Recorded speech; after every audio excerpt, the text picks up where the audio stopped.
Ethan shut his eyes, taking 2 quick breaths, trying to suppress his panic. He knew that the sooner he found help, the better it would be for both Isla and himself. First, he needed to stop panicking about the possibility that she might already be dead and focus on finding his phone. He opened his eyes and scanned the car's interior until his gaze settled on the device at the bottom of the dashboard in the driver's footwell. He attempted to release his seatbelt, but a sharp pain shot from his left arm to his chest, forcing a deep groan as he took quick breaths to manage the pain. As long as he remained still, the pain was bearable, though a dull ache now radiated from his left side to his chest. The car's interior was filled with the sound of his labored breathing. Aside from the violent impact that had flipped the vehicle onto its side, he noted that the windshield and windows were still intact, and everything else inside the car appeared undamaged. His heart pounded as his eyes locked onto the digital dashboard, where an emergency alert was flashing. Furrowing his brows, he tapped on the screen, his hand shaking uncontrollably. A voice responded immediately. Who is this?" Ethan instantly recognized Andrew's voice. He released a shaky breath, his vision blurring with tears. "Help me, please. Andrew," he whispered, his voice trembling. "Ethan?" Andrew exclaimed. "Yes," Ethan confirmed. "What happened?" Andrew's tone was tight, strained, as though he was already running to get to him. He noticed the older man didn't ask where he was and figured he must be able to track the car. "We were hit. Accident. Isla is..." He choked, the seatbelt feeling like a fist clenching around his chest. "I'm coming. Do you need medical help?"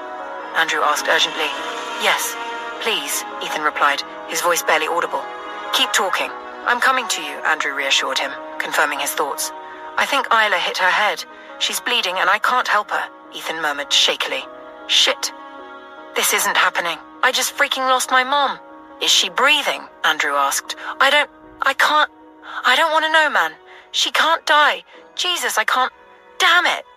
Ethan's voice cracked. The pain in his chest grew unbearable, and blood trickled down his nose. He trembled, tears streaming down his face. "Don't do this to me, not now. Come on," he yelled brokenly. His vision blurred as he felt himself slipping into unconsciousness, the blood from his nose flowing steadily. He jolted at the sound of a forceful entry from the back of the Jeep. Panic surged through him as he thought they could be easy targets for anyone looking to steal from the wreck. "Andrew?" he called out desperately.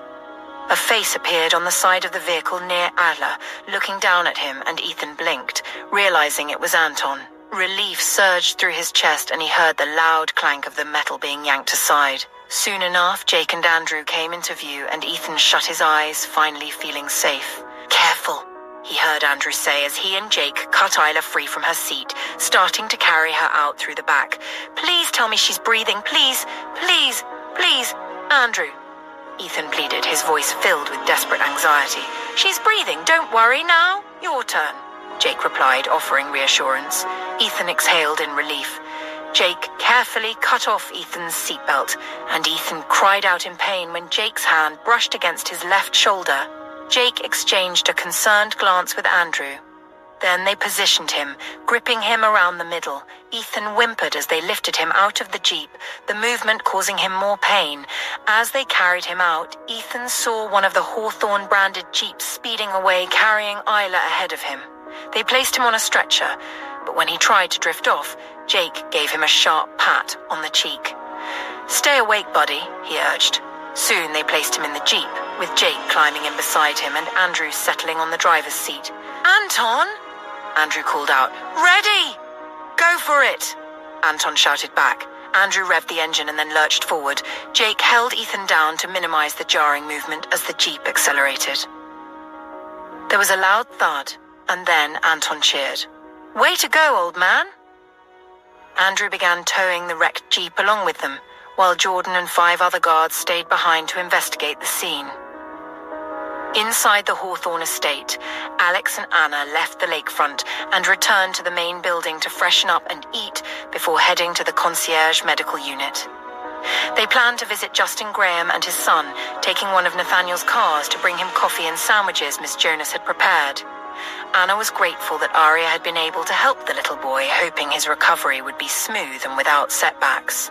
Miss Jonas had mentioned that Aria Nathaniel and the others had only returned about an hour ago and were resting, so Anna didn't expect to see them at the unit, but she figured Justin would still be there. When they arrived at the makeshift medical center, Alex parked beside another jeep a few meters from the entrance. As they stepped out and walked toward the door, they heard the sound of another vehicle approaching at high speed. They paused, watching with concerned expressions as the jeep pulled up. They shared a worried glance as Stephen climbed out of the driver's seat, followed by Adam from the passenger side. The two men quickly opened the back doors and pulled out a stretcher. "What in the world?" Alex muttered as the men approached. When they looked down, they saw Ela lying on the stretcher, and Anna gasped in horror. "What happened?" Alex asked, his face etched with worry. "She was in an accident with Mr. Blackwood," Stephen explained as they hurried past, moving quickly inside. "Ethan!" Anna exclaimed, her voice filled with fear. Alex stayed silent, his mind racing back to Nathaniel's warnings.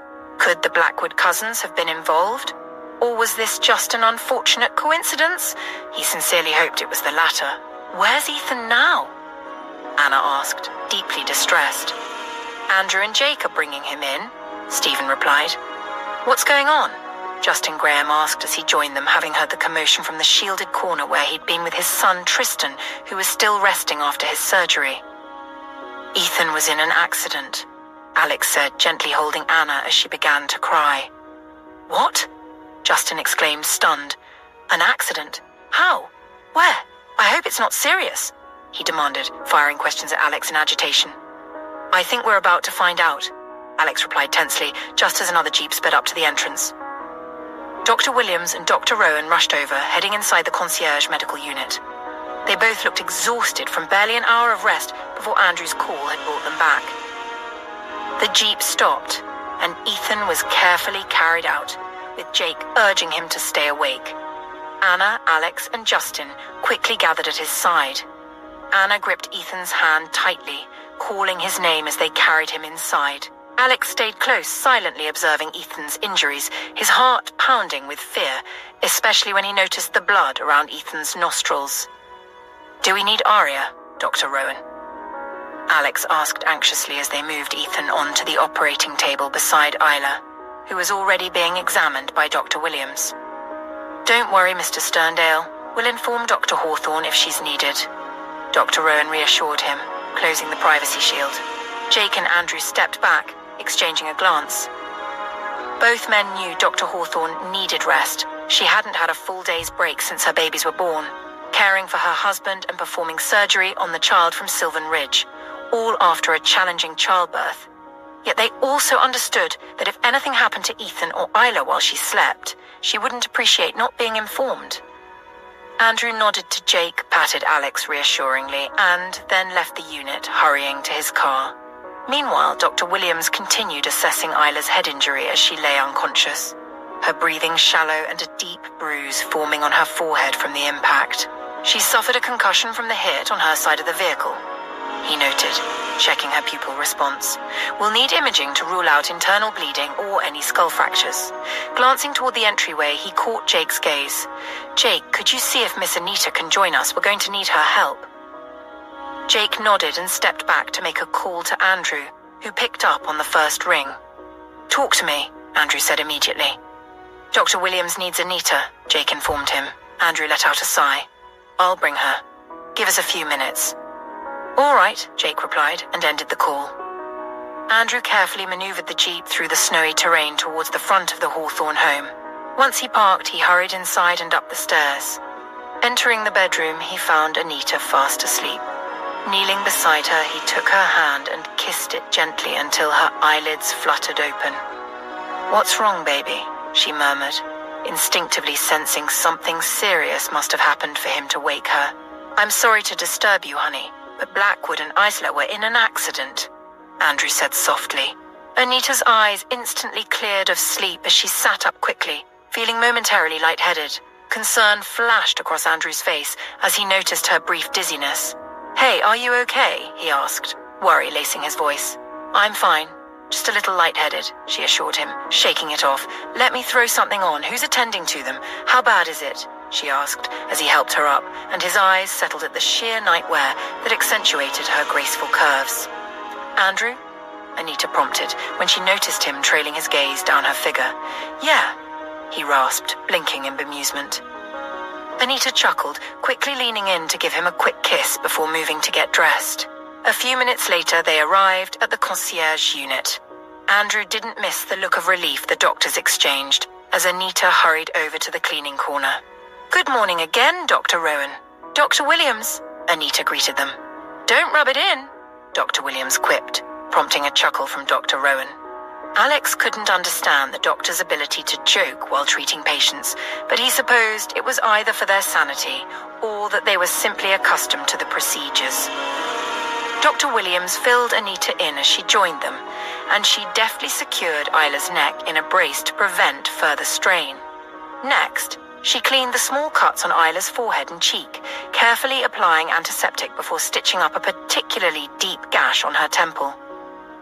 Dr. Williams reviewed Isla's scans on the monitor and, satisfied that there were no immediate signs of hemorrhage, prescribed a mild sedative to control her headache and keep her still to prevent sudden movements. Her neck took quite a strain. Let's keep that brace on until we can reassess, Dr. Williams said, and Anita nodded, draping a warm blanket over Isla while monitoring her vitals. Meanwhile, Dr. Rowan examined Ethan, furrowing his brow at the sight of blood trickling from his nose. Noting his shallow and uneven breaths, he inspected Ethan's chest, pressing gently. Ethan winced, his hand reflexively clutching at the pain. Seatbelt compression, Dr. Rowan murmured to himself, observing the bruising across Ethan's ribs. Possible lung contusion here. We'll need an X-ray. Anita swiftly placed a portable oxygen mask over Ethan's face to ease his breathing before gently sponging away the blood from his nose. Dr. Rowan examined his nasal bridge, tracing the bruising and confirming a minor fracture. Together, he and Anita packed Ethan's nose to stop the bleeding, stabilizing it for the time being. Let's keep his breathing steady and monitor for any signs of pneumothorax, he said, his voice calm but firm. He then moved to Ethan's shoulder, which had borne the brunt of the impact. Upon gentle probing, Ethan winced again, his skin already darkening with bruises that stretched from his collarbone to his arm. Fractured shoulder, left side, Dr. Rowan observed, asking Anita to place an immobilizing sling on him. We'll prepare for surgery if the fracture proves complex. Ethan's hand trembled as they wrapped his shoulder, his chest rising and falling in shallow, pained breaths. Anna stepped closer, reaching for his free hand and squeezing it in silent reassurance. A slight nod was all Ethan could manage, his eyelids heavy as he struggled to stay awake. How is Isla? He asked with concern. Dr. Rowan leaned over, his gaze softening. Isla is fine. We are focusing on you now, he assured him before quietly whispering to Anita to check for a mild concussion, given the violent jolt of the impact. After a moment, Dr. Rowan strolled toward Jake, Andrew, Alex, and Justin, gently pulling off his gloves as he addressed the waiting group. They're stable, he began, his voice firm yet compassionate. Dr. Williams joined him and offered the men a reassuring smile. Isla has a concussion and neck strain, but is responding well to treatment. We'll monitor her closely and keep her neck immobilized to prevent further injury, he explained. And Ethan, Alex pressed, his voice laced with tension as he glanced at Rowan. Ethan has a fractured shoulder and a mild lung injury from the seatbelt compression, Dr. Rowan said, his eyes meeting each of theirs. We'll keep him on oxygen to support his breathing and stabilize his shoulder. He also has a minor nasal fracture, which we're managing. It's critical that he stays calm to avoid worsening his injuries. Anna joined them, reaching for Alex's hand, and he pulled her close to his side. So then we don't need to disturb Dr. Hawthorne, Andrew probed. Dr. Hawthorne has earned her rest, Andrew, but we'll update her if necessary. For now, both Isla and Ethan are in good hands, Rowan reassured them. Now that the patient was stable, the two doctors left to get some rest, leaving Anita behind. Alex and Anna sat close to Ethan's bed, watching him as he slept. Anna gently brushed her fingers over his hair and said, "You have to be okay. Otherwise, who's going to irritate and continually needle me and Arya, huh?" Alex chuckled softly at her remark. Anita was busy reviewing Ethan's brain scan, ensuring that everything appeared normal. She checked and double-checked before deciding to schedule a full-body scan for him, along with Isla. While she was studying the imagery, Andrew came up behind her. She smiled as she felt his warmth against her back. He wrapped an arm around her, pressing a hand over her stomach and drawing her closer, blocking her from the view of the others. "So I have a question," he began in a low, husky tone, dipping his mouth close to her ear. "That sexy thing you had on earlier is new. I haven't seen it on you before. How is that possible?" he teased. "That's because, my darling, you're a caveman who doesn't care for the wrapping, just what's underneath," she quipped. Andrew's chest quivered with laughter. "Okay, I deserve that, but in my defense, what's the point of the wrapping when it's going to get thrown in a corner within a minute? Or worse, torn?" he teased. Anita giggled quietly and deliberately moved her backside against his front. Andrew sucked in his breath, grabbing her by the hips in reflex, and growled, "You're playing with fire now, Anita." She giggled again. For some reason, Anita's gaze drifted back to Isla's brain imaging. She wasn't quite sure why she felt the need to study it again after Dr. Williams had already reviewed it. The brain imagery displayed a clear, detailed scan, with areas of concern highlighted in shades of red, yellow, and green. Most of Isla's brain appeared normal, but within the hippocampus, a region responsible for memory, there was a faint, irregular patch in a muted shade that subtly contrasted with the surrounding tissue. This slight discoloration, almost blending in into the normal grey matter, hinted at a minor disruption or possible memory loss. She recognized this from Aria's attention to detail when she had worked on Julia Davis in the memory region, explaining to them how certain parts of the brain work and how she was certain Julia couldn't remember anything. Anita couldn't be entirely sure, but it appeared that Dr. Williams focused on locating larger, immediate threats like hemorrhages, had barely glanced at this region, quickly dismissing it since he found no overt signs of bleeding. However, it looked like Isla might have a slight issue with amnesia. Just to be certain, she moved away from Andrew to print the scan. Andrew, noticing her shift in mood, moved closer to her and whispered, "What's wrong, baby?"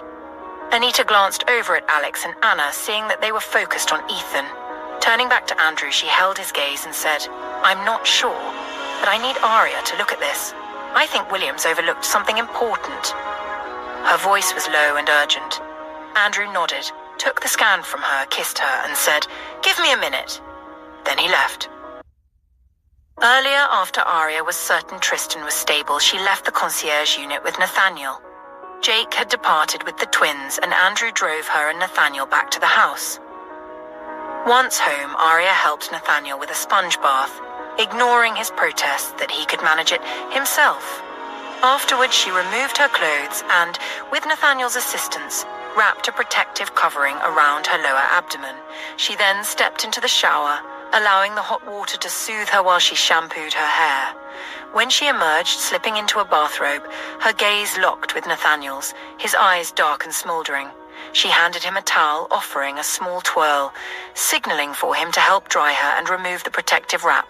Nathaniel took the towel, gently drying her soft, supple skin, pressing kisses to the hollow of her back, making her quiver under his tender ministrations. He turned her around, his lips trailing along her body until he pressed a kiss on her belly button. Aria breathed heavily, instinctively reaching to cup the back of his head, holding his face against her skin.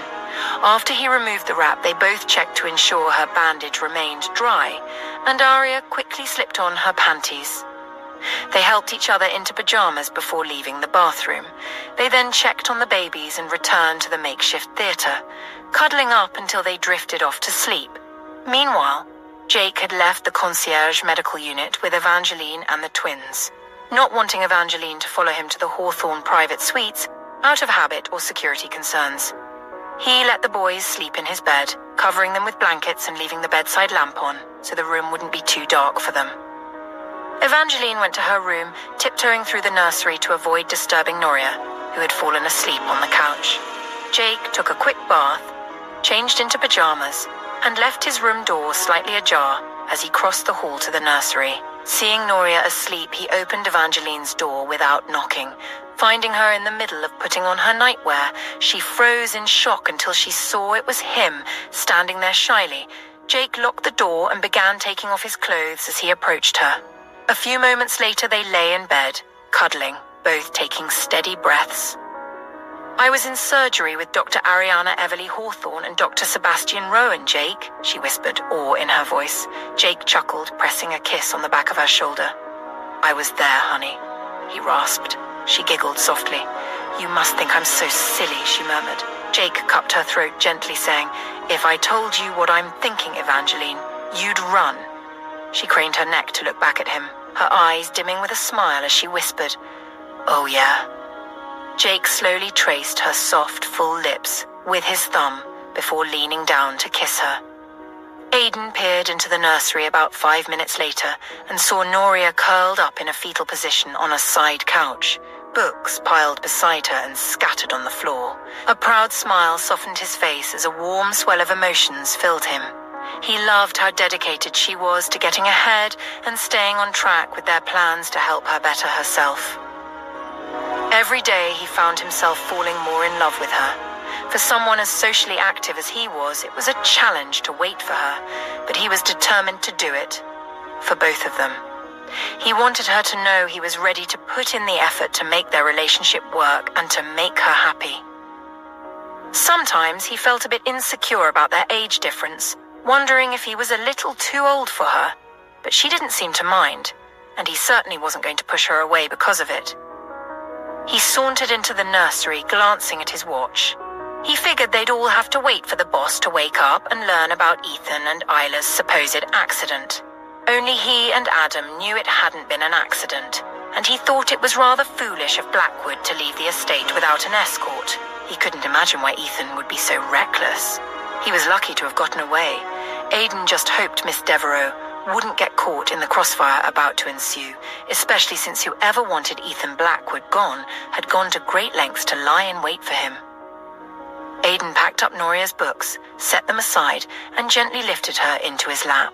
She murmured his name and snuggled into his arms, and his heart tightened with emotion. Only months ago she would have jolted awake, shrinking away from him in fear. Now she was genuinely healing, and he was profoundly grateful for it. Meanwhile, Andrew stepped out of the elevator into the hallway that led to the makeshift theater and spotted 2 guards sitting at the far end. They stood up as he approached. "Sup, boss?" one of them greeted. "Aren't you supposed to be sleeping, though?" the other teased. "I'll sleep when you clowns can handle things without me breathing down your necks," Andrew grumbled. The 2 men chuckled. "We're holding down the fort just fine over here," one replied. "Please don't tell me you're here to wake the boss. He needs rest, unlike some people," the other added, needling him. "Ha ha! Funny joke," Andrew replied dryly, earning more chuckles. "I wish I didn't have to, but it's important," he said as he moved to the door, knocking and waiting. Aria, accustomed to working in the medical field, raising children, and living alone in the past, had trained herself to be a light sleeper. The faint sound of a gentle knock stirred her awake. When it came again, she carefully slipped from Nathaniel's embrace, put on her bunny slippers, wrapped a terry coat over her pajamas, and moved quickly to the door. Opening it, she found Andrew waiting on the other side. "Andrew, is something wrong?" Aria asked, her concern clear. "I'm sorry, Dr. Hawthorne, but I really need you to take a look at something," he replied urgently. Aria nodded, stepping back to let him in, but he spoke in a low tone. "I think it's best if you come outside, Doctor." Aria's brows furrowed, her curiosity and worry growing. "Is Tristan okay?" she asked, thinking it might be related to the boy. "I believe he's fine and still resting," Andrew said. Aria stepped out, closing the door softly behind her. Andrew gestured for her to follow him a short distance down the hall before stopping and meeting her gaze. This morning, Ethan decided to drive Ela home alone. Thankfully, he was in one of the boss's custom jeeps. Otherwise, what I'm about to tell you would be much worse. Aria closed her eyes briefly, her heartbeat quickening. "How bad is it?" she whispered. "Ethan has a fractured shoulder and a mild lung injury due to seatbelt compression. Isla has a concussion, neck strain, and a few superficial wounds, but Anita suspects there could be more, which is why I'm here," he explained, handing her a brain scan printout. Aria's hands shook slightly as she absorbed the extent of Ethan's injuries and the anomaly in Isla's scan. "Rowan and Williams have stabilized them, but Anita thought you should see this," Andrew continued, lowering his voice. They're unaware, though. They didn't want to disturb you. Arya nodded, understanding his discretion. How did Rowan miss this? I can understand Dr. Williams overlooking it, though it's not ideal. But Rowan rarely misses things like this, she said, studying the faint grey discoloration in Isla's memory region on the scan. That's likely because Rowan was focused on Ethan, Andrew explained. Arya nodded. Is it serious? He asked. It's mild, so she might forget some events leading to the accident or right afterward. But with rest and medication, we should be able to manage it, Arya replied, her breath unsteady. I'm really sorry, Dr. Hawthorne, Andrew said sincerely. Arya gave a nod. Are you certain that's all with Ethan? She asked, her anxiety evident. Andrew nodded. It's all the doctors have found so far, and Anita is monitoring them. She's supposed to be resting too, Arya said wearily. Andrew, please select 5 of our men to go to Evergreen and bring in Dr. Yen. Ask her to bring 2 nurses of her choice. We need them to take over for a few hours so everyone can rest. We can't afford to miss something this crucial again. Have Ethan and Isla undergo a full body scan, and Yen will handle it. Tell Anita to send me a full report and copy you as well so Yen is fully informed, she instructed. Yes, Doctor, Andrew replied. I can't go to the unit with you. They'll know that Anita informed me. But I have a valid reason to bring Yen in because we all need rest, Arya explained. No need to worry, Dr. Hawthorne. I'll handle it, Andrew assured her. You need rest as well, Andrew. As I said, choose 5 men to fetch Dr. Yen, go get your woman, and then take the next 7 hours off. That's an order, Arya instructed firmly. Andrew smiled and nodded. Understood, Doctor, he replied, then left promptly. Arya stood there for a moment, feeling a heavy weight as she prayed that Ethan and Isla would recover fully, and that what the doctors had discovered was all they'd have to contend with. The 2 guards who were standing nearby nodded in acknowledgement as Arya re-entered the room. She removed her robe, picked up her phone, and perched on the foot of the bed. She texted Anna and Alex, asking how Ethan and Isla were doing and reminding them to keep the doctors unaware that she knew about the situation. After a moment, Alex responded, stepping aside to send his reply. He quickly messaged her that Ethan was resting, though Isla remained unconscious. Arya immediately sent detailed instructions for the medications Anita should administer to Isla, tailoring them specifically to minimize the risk of amnesia due to her concussion. She recommended acetaminophen to manage Isla's pain, along with vitamin B12 and folic acid to support brain function and memory. To aid in sleep quality, which is essential for cognitive recovery, she suggested melatonin.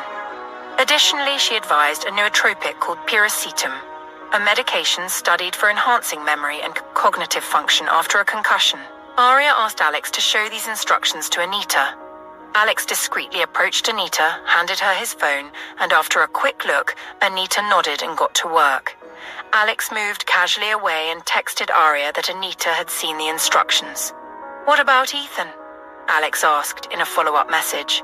Don't worry, I've already arranged for a doctor to assess him while Williams and Rowan are resting, Arya replied. Alex let out a sigh of relief. Please keep an eye on him, Arya added. Of course, Alex responded. After a pause, he asked, Does Nate know? No, I'll tell him when he wakes up, Arya replied. See you later. She deleted their messages, then snuggled back into bed beside Nathaniel, hoping the treatments would be enough to help Isla recover fully. About 5 hours later, Jake woke Evangeline with a kiss pressed to the base of her neck. One arm wrapped around her, gently stroking her skin. She moaned quietly, shifting to face him. Jake took her lips slowly, kissing her, savoring the warm feel of her body as she set his own ablaze once again. Afterward, he held onto her as they both drew labored breaths. He didn't want to let her go, wanting to hold her naked body to his for as long as he could. He'd never felt this way before. The thought of leaving the sanctuary of the room felt wrong, so he just held her close, never wanting to let go. The urge to whisper that he loved her welled up in him, but he pushed it down. It was too soon, too fast, he told himself, letting out a deep sigh. Why does that sound like you have all the weight of the world on your shoulders, she quipped, smiling up at him. Jake didn't smile back. He quietly studied her face, trying to understand what it was about her that seemed to pull him deeper into her web of emotions. He kissed her again, making her moan softly into his mouth.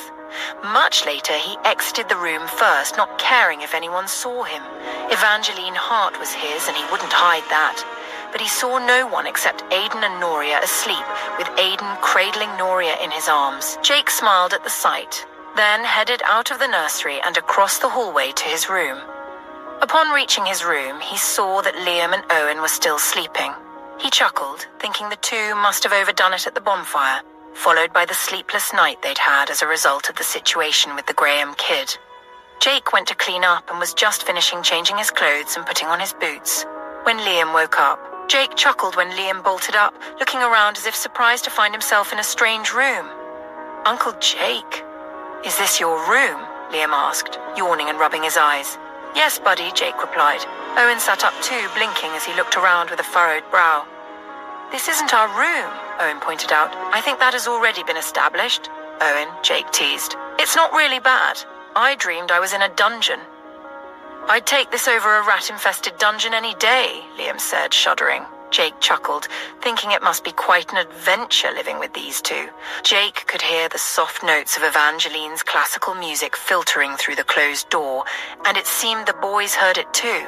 "That's Dr. Hart's song," Owen said, starting to get up, followed by Liam as they both hurried to the door. Jake frowned as something occurred to him. He quickly went over, grabbed the boys, and crouched in front of them. "You two like Dr. Hart?" he asked with interest. "Super! She's cool," Liam said. "And smart. She's fun and smart." "What's there not to like?"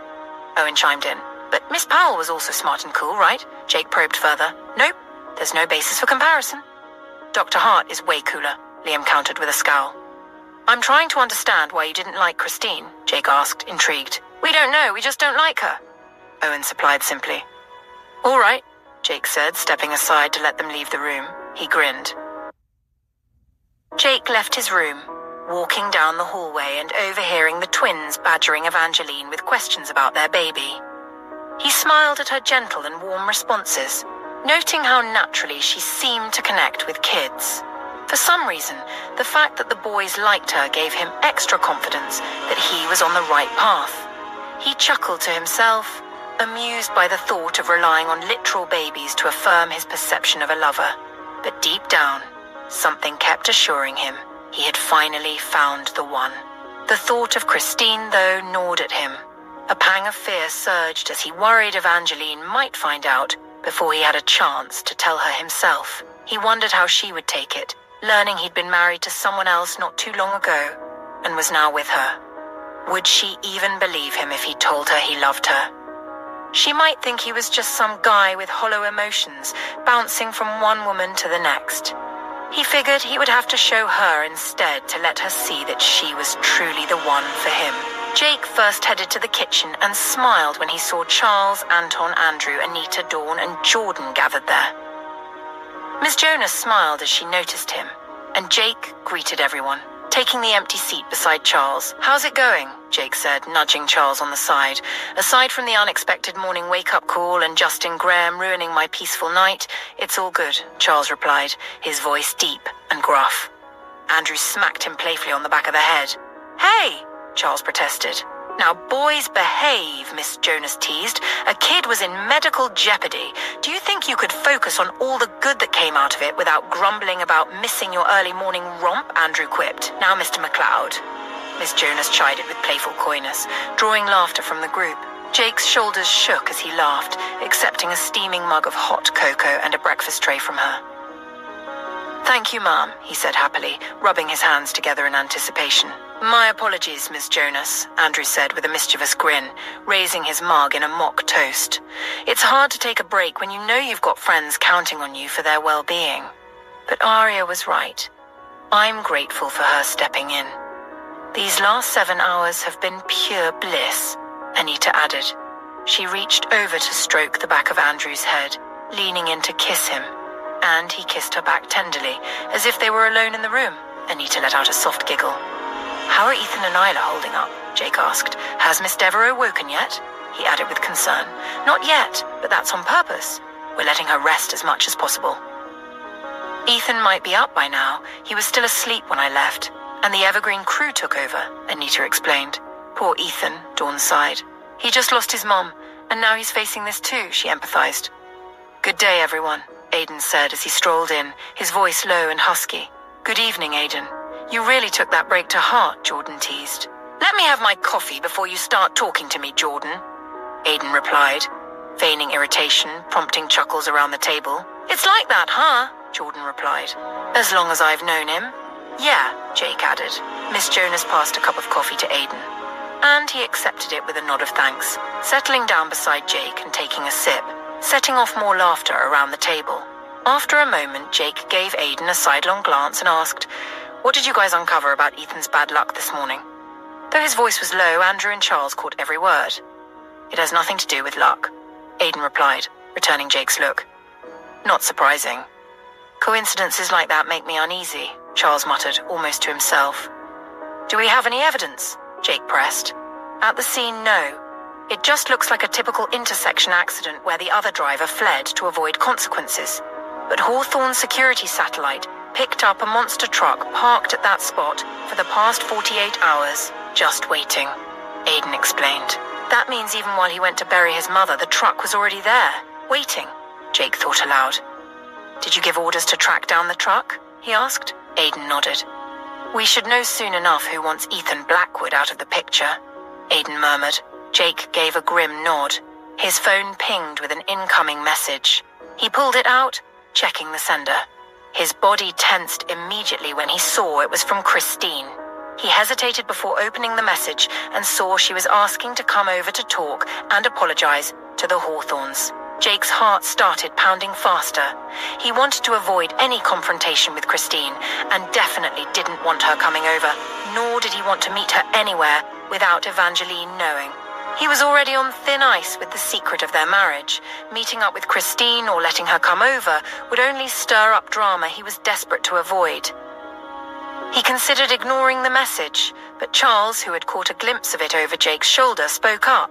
Respond and tell her no. Nip that in the bud and tell her to move the hell on, Charles said in a low, gruff voice. Jake raised an eyebrow at him, silently questioning why he was reading his messages. It's right in front of me. I'm sure Aiden can see it too, Charles defended. Yep, Aiden confirmed, then promptly snatched the phone from Jake and quickly typed, "Not gonna happen," in capital letters before pressing send. Jake wasn't sure how to react to that bold move, but he had to stifle a laugh when Aiden muttered, "Bloody witch." Then turning to Jake, he added, "If you let her come back here, I swear I'll never talk to you again. And if things get messy, I'll let you get your behind kicked and just watch," he threatened. Though there was a playful edge to it, Jake cleared his throat, trying to keep a straight face, while Charles and Andrew, who overheard, burst out laughing. With nothing better to say, Jake replied, "I wasn't going to see her, and you two are being seriously annoying right now," Aiden scoffed. When another message came in, Aiden and Charles both leaned in, trying to read over Jake's shoulders as he attempted to shield the screen. "Do you mind?" Jake said, shooting glances at them. "Yes, we do," Aiden replied with a smirk. Jake's eyes fell on the new message, and a frown creased his brow. It read, "Are you going to be angry forever? I thought we agreed to be friends, at least for now, until you forgive me. I also have something to tell you, or warn you about. I think my grandfather is planning something involving the Hawthornes. His health is deteriorating quickly, and he's been bringing in doctors and strange security operatives. I don't know what it is, but you guys need to be careful." Aiden waved the message off dismissively. "She's just trying to win back your trust," he muttered, almost to himself. But Jake knew Powell. He had first-hand experience of the man's entitled arrogance, and he recalled the recorded video Mary had obtained of Powell and Christine, where Powell had vowed not to die until he'd stick it to Nathaniel Hawthorne. Despite Aiden's skepticism, Jake suspected Christine might actually be onto something. He passed the phone to Andrew, who read the message, nodded thoughtfully, and handed it back. Staring into space, Andrew began considering how the estate's security might be breached. He figured there'd be a significant number of casualties before anyone could even get close. Something told him Powell would likely not care about casualties, and his heartbeat quickened in apprehension. Slowly he sipped his hot cocoa, lost in thought. Upstairs, Nathaniel woke up to find Aria peacefully sleeping beside him, with his eyes raking down her beautiful face He reached out, brushing his thumb gently along her brow and temple. He felt almost normal. Aside from a faint ache at his incision, he noticed that Arya had only reattached the heart monitor, leaving off the IV fluids and catheter that monitored his liver and provided nutrition. The fact that he had been outside for a considerable length of time earlier and woke up feeling this good, without any complications, made him think that maybe he really was on the mend. He glanced at the heart monitor, satisfied with his vitals, then turned his gaze back to Arya, taking in her natural, angelic face. He longed to kiss her, to hold her close, to feel her respond to his touch, but he knew they both needed time to heal, especially her. Careful not to disturb her, he slipped out of bed, detached the heart monitor, and moved to the coat hanger to grab a towel robe, draping it over his pajamas. Opening the door quietly, he peered out and saw 2 guards nearby, eating as they kept watch. They straightened up at the sight of him. Nathaniel raised a finger to his lips, signaling them to keep silent, then strode down the hall toward his gym. One of the guards followed, while the other stayed at his post. "Good evening, boss," the guard greeted him, eyeing him with concern as Nathaniel powered up the treadmill. "Relax, Ash," Nathaniel assured him, seeing the worry on the guard's face. This just seemed more reasonable than going for a walk. Ash stepped a little closer as Nathaniel started a steady pace on the treadmill. "Where's Andrew?" Nathaniel asked as he walked. "He should be downstairs," came Ash's tense reply. "Let him know I'm awake." "I want to be kept in the loop," Nathaniel instructed. "Yes, boss," Ash replied. But instead of leaving, he quickly took out his phone and messaged Andrew. "Boss is on the treadmill. Should he be doing that?" Down in the kitchen, Andrew read the message, muttered a quiet curse, and pushed back from the island table. He gave Anita a quick kiss before rushing out of the kitchen, with Jake and Charles right behind him. In the elevator going upstairs, Andrew updated Jake and Charles. Jake grinned at the news. "Sounds like he's getting better, huh?" he said. "He's impatient. He needs rest," Andrew replied. Upon reaching the hallway, the 3 hurried towards the gym, passing the guards still stationed by the makeshift theater door. As they entered the gym, they strode in as if they hadn't just run across the hallway. When Nathaniel spotted the 3 of them, he chuckled. "It's just a walk, gentlemen," he said. "Uh-huh," Andrew replied, glancing at the machine to check the time. Noticing it had only been a few minutes, he watched Nathaniel's strides with concern. "You don't have your heart monitor on, boss," Andrew pointed out. "Nope," Nathaniel replied. "Should I go get the mobile one?" Andrew asked. "I think I can manage without it for 15 minutes, Nathaniel answered, feeling the strain of not exercising for the past few weeks. He increased the treadmill's speed to Andrew's dismay and quickened his pace. Jake grinned, impressed by Nathaniel's spirit. There was a tense silence for about 10 minutes before Nathaniel slowed down, his chest heaving as he stepped off the machine. Charles handed him a face towel, which he accepted with a grateful nod. Taking a seat on a nearby bench, he asked, "How's it going at the concierge medical unit?" His voice was slightly breathless. "Tristan is still unconscious, but Dr. Yen said it's normal." Andrew began, then paused as Nathaniel stopped wiping away sweat and looked at him with a lift of his eyebrow. "Dr. Yen," he repeated. Dr. Hawthorne summoned Dr. Yen earlier, along with 2 nurses from Evergreen Memorial Hospital, to take over the shift from Rowan, Williams, Anita, and Dr. Sterling, so everyone could take a break, Andrew explained. Nathaniel furrowed his brow in thought. This explained why Arya was still asleep, but he wondered why Dr. Yen and 2 nurses were needed, considering Tristan was the only patient and Samuel Cavalier was supposed to leave. Why? He probed. What happened that made Arya think she needed Dr. Yen? Jake wasn't surprised by the question. Nathaniel was not one to overlook important details. "I'll answer that question, boss, when Dr. Hawthorne is awake and you have your heart monitor back on," Andrew replied. Nathaniel shot him a glare, silently acknowledging that something was amiss. He stood up in a deliberate, predatory manner, locked eyes with Andrew for a moment, then turned to leave. Charles grinned and Andrew followed him. When Nathaniel entered the makeshift theater room, he noticed that Arya was no longer on the bed, but he could hear water running from the bathroom. He reconnected the heart monitor, and on the display, Andrew saw all the vitals glowing blue and within the normal range. "Satisfied?" Nathaniel asked, his deep voice laced with irritation. Arya peeked out and saw Nathaniel and Andrew in a stare-off, with Jake and Charles by the door. "Good evening, Dr. Hawthorne," the men greeted. "Good evening," Arya replied with a smile as she approached Nathaniel, giving him a tender look as she gently stroked the side of his face. "Good evening, love," Nathaniel replied. Arya nodded in acknowledgement before pressing a kiss on the corner of his lips. "Where were you?" she asked. "I was exercising," he said vaguely. Arya nodded in approval. "Have you told him?" she asked, glancing at Andrew. "I thought it would be best to do it with you here, Doctor," Andrew replied. Arya nodded again, then turned to Nathaniel, whose eyes had darkened and jaw had tightened. "Tell me what?" he rasped. "Earlier today," Andrew began, explaining what had happened to Ethan and Isla. Nathaniel rocked in his seat, lowering his gaze as he processed the information.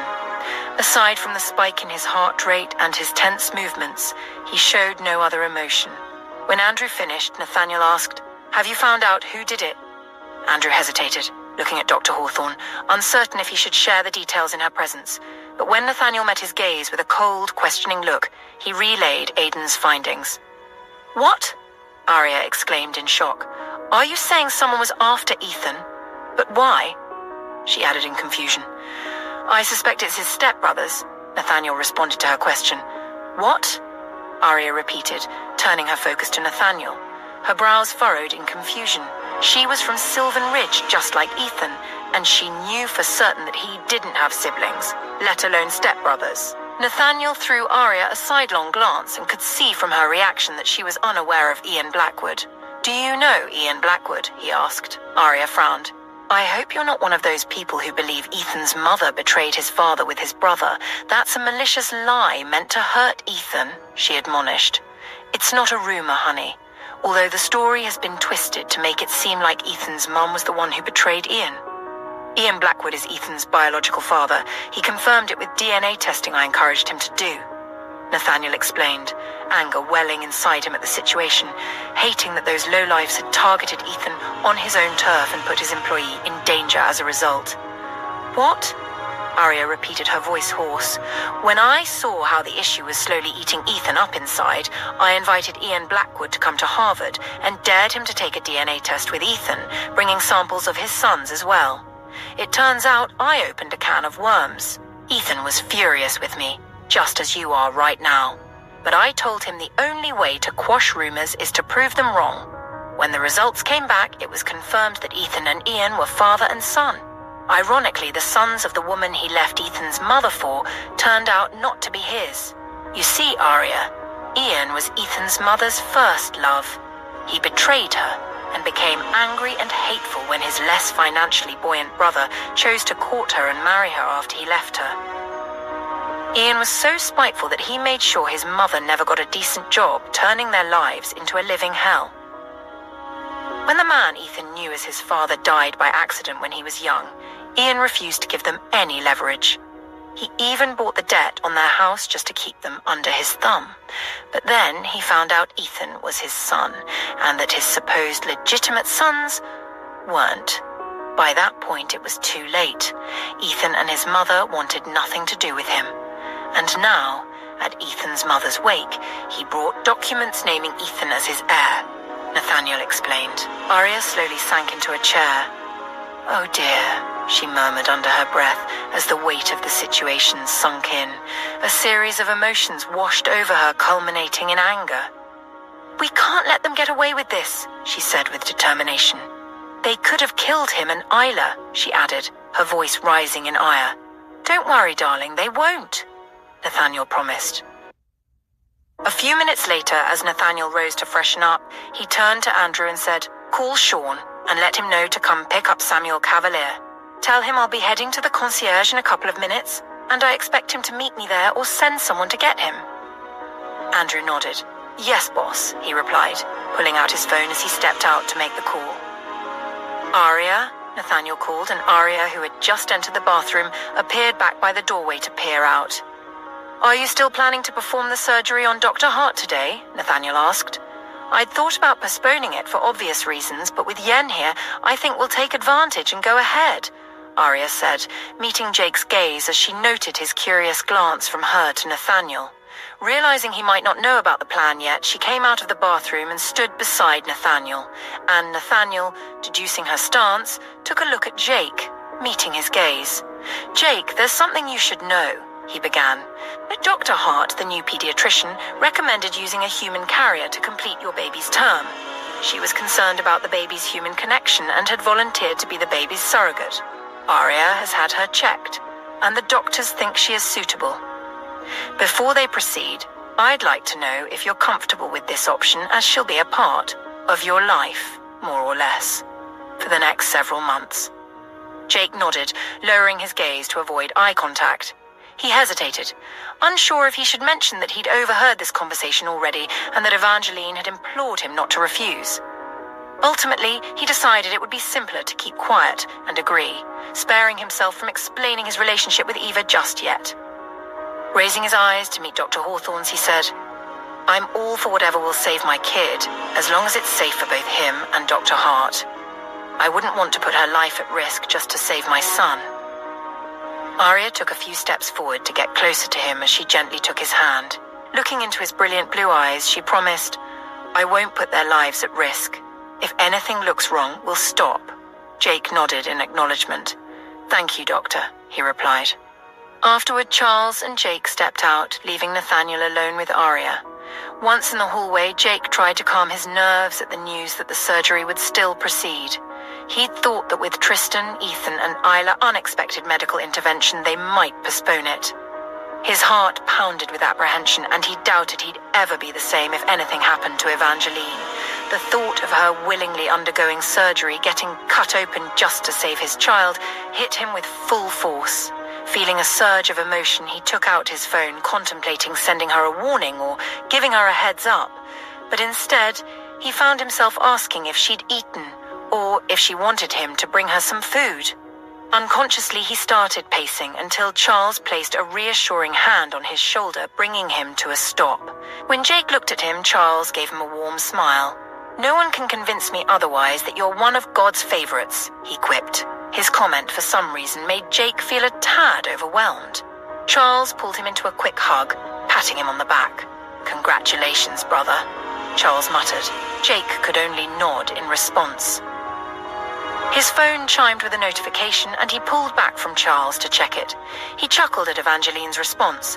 She'd sent about 10 heart emojis, followed by an algo, then several kiss emojis, and a few he didn't quite deduce, though he figured she was pleased he'd asked. There was a fork and knife emoji, a place of steamy food emoji, and an empty plate emoji with a glass cup. Still, Jake thought she hadn't actually answered his question, so he asked again. This time she replied with a laughing emoji, and finally confirmed that she'd already eaten in written words. She then added that she was at the concierge medical unit to quickly check on Tristan under Dr. Hawthorne's orders. Jake nodded in understanding. Of course, as a pediatrician, she'd be checking in on Tristan. He messaged back, saying they needed to talk and that he'd be coming to the unit. After she responded with an "okay," he slipped his phone back into his pocket. Not long after, Nathaniel and Aria came out, and together with Charles, Andrew, and Jake, they headed out. In the foyer downstairs, they ran into Tom, who was just arriving from the office. He gave Nathaniel a cautious look, his face etched with concern. After exchanging pleasantries and asking about Tristan, Aria mentioned that Dr. Hart had gone for a follow-up checkup. "Where are you going then?" Tom asked, worried Nathaniel might be overexerting himself. "Ethan was in an accident earlier with Miss Devereaux," Nathaniel explained, causing Tom's eyes to widen in shock. "What?" Tom exclaimed. "He just buried his mother," he said, as though it was all too much to process. "And with Isla. I hope they are both fine," he added with concern. "They are. We are just hoping for a full recovery," Aria supplied. Nathaniel simply nodded in response and stepped forward with Aria. Charles opened the foyer door, letting in a gust of cold air.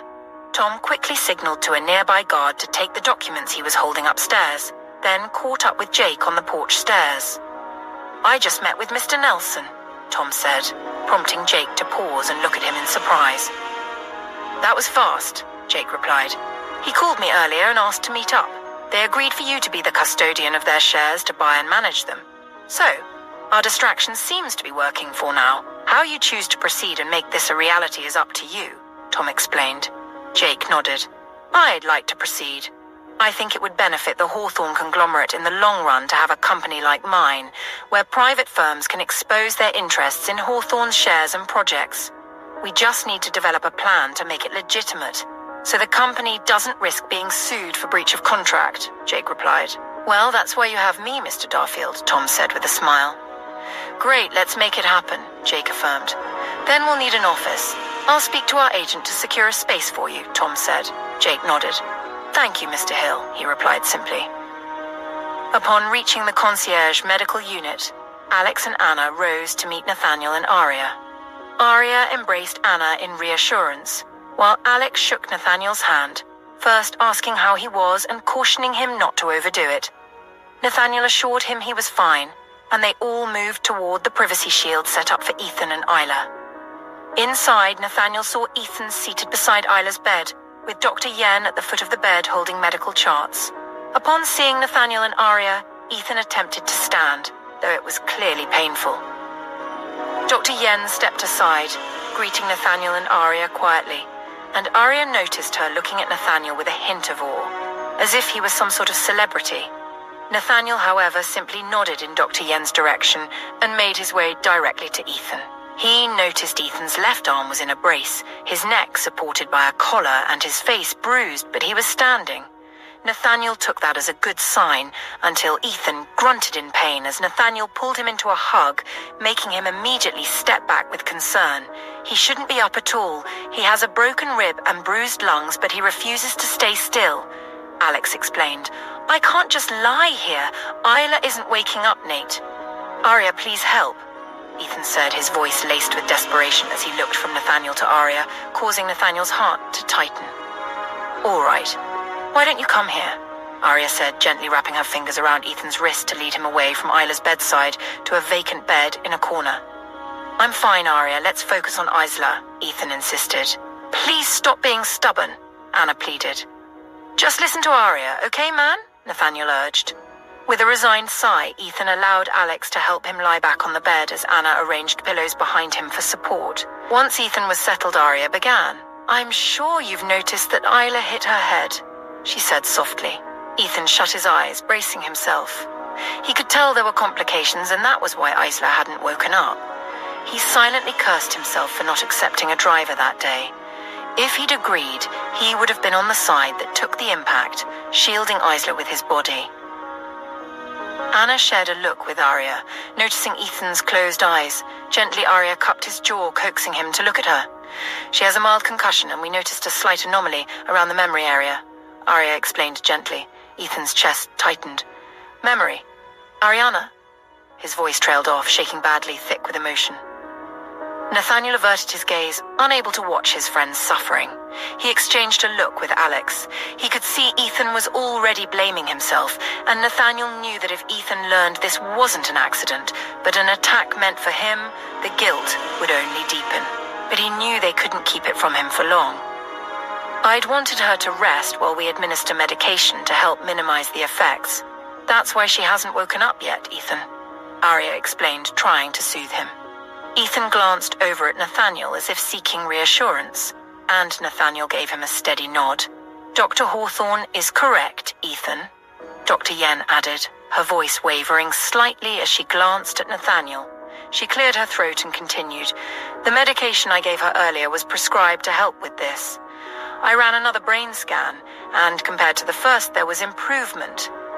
There's just a slight grayish patch now, which means that when she wakes up, she might only be missing a small piece of memory, hopefully just temporarily. She offered a tentative smile, hoping to reassure him.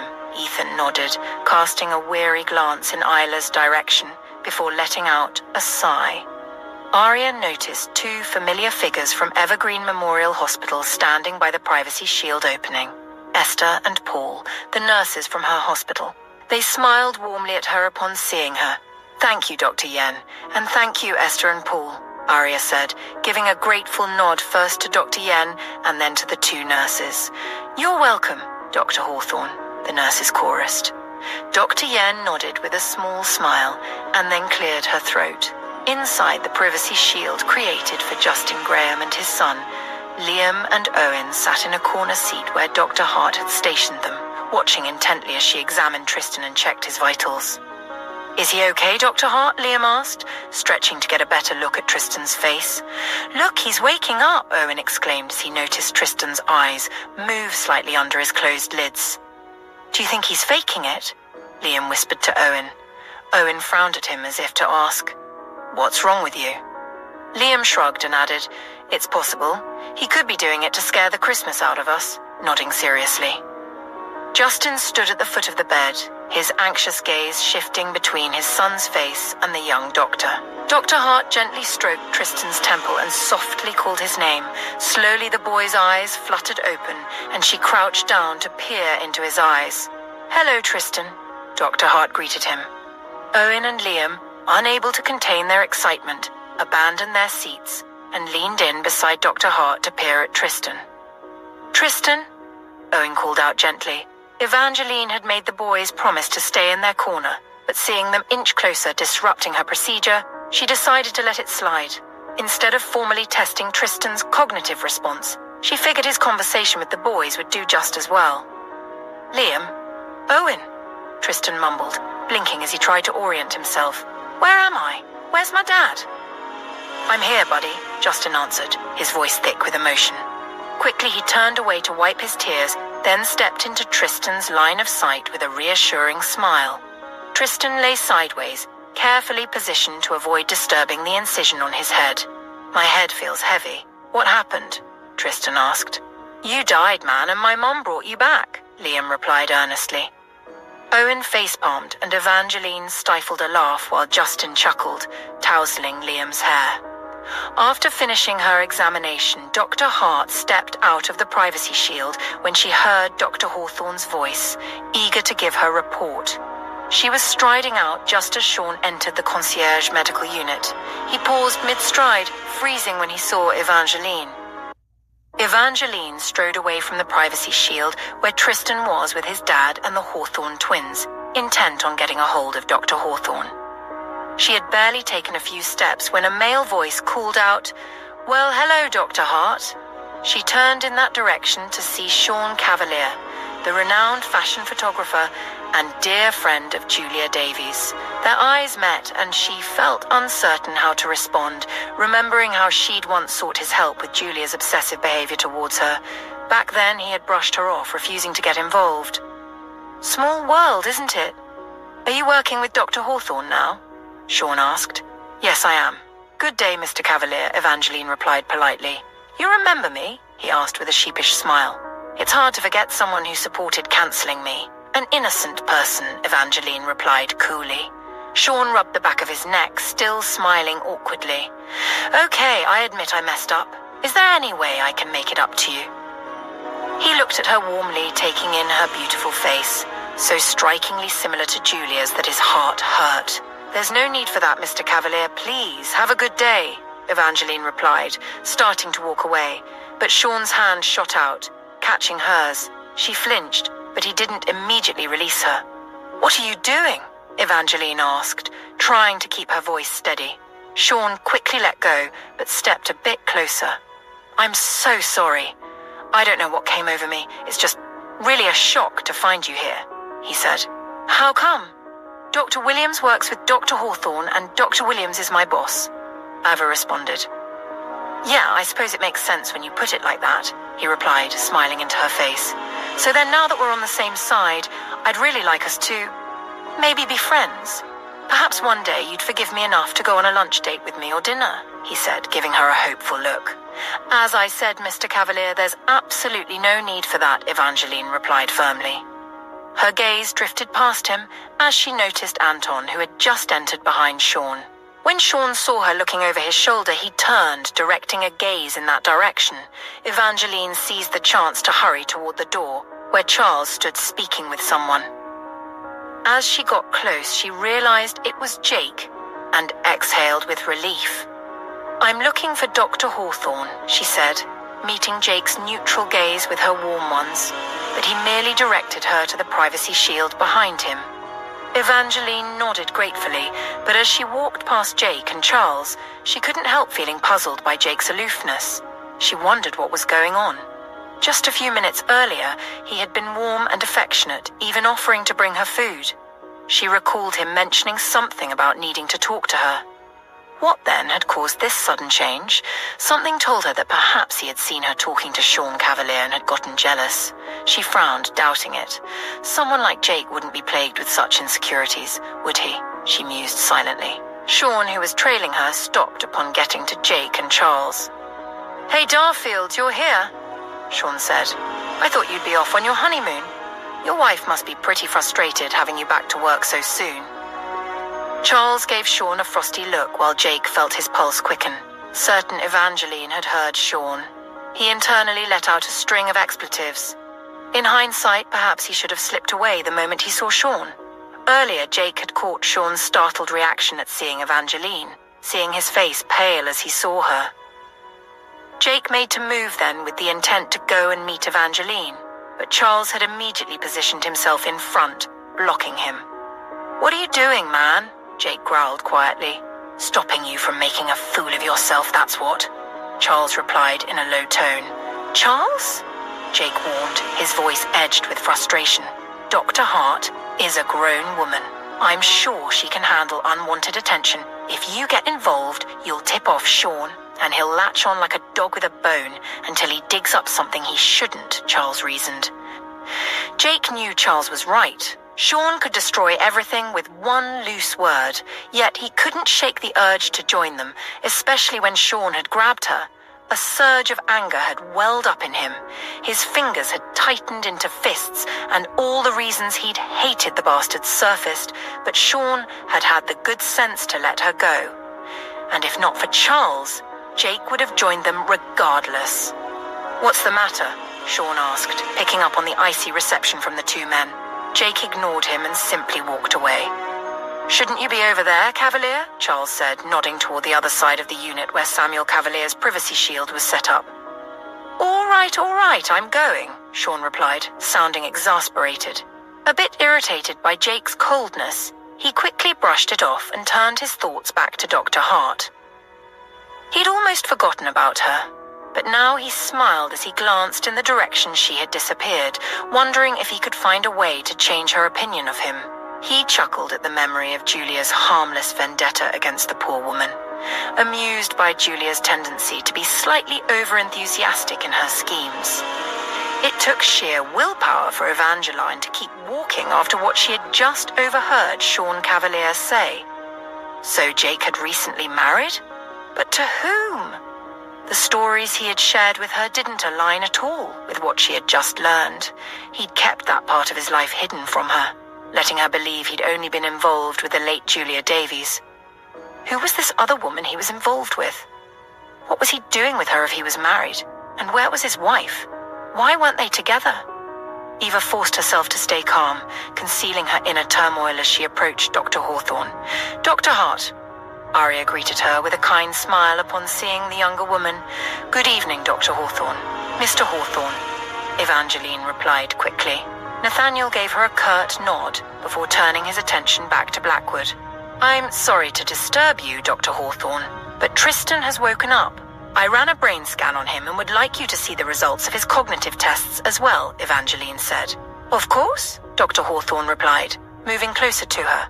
Arya examined the recent brain scan, aware that it was too early to gauge Tristan's progress definitively just a day after surgery.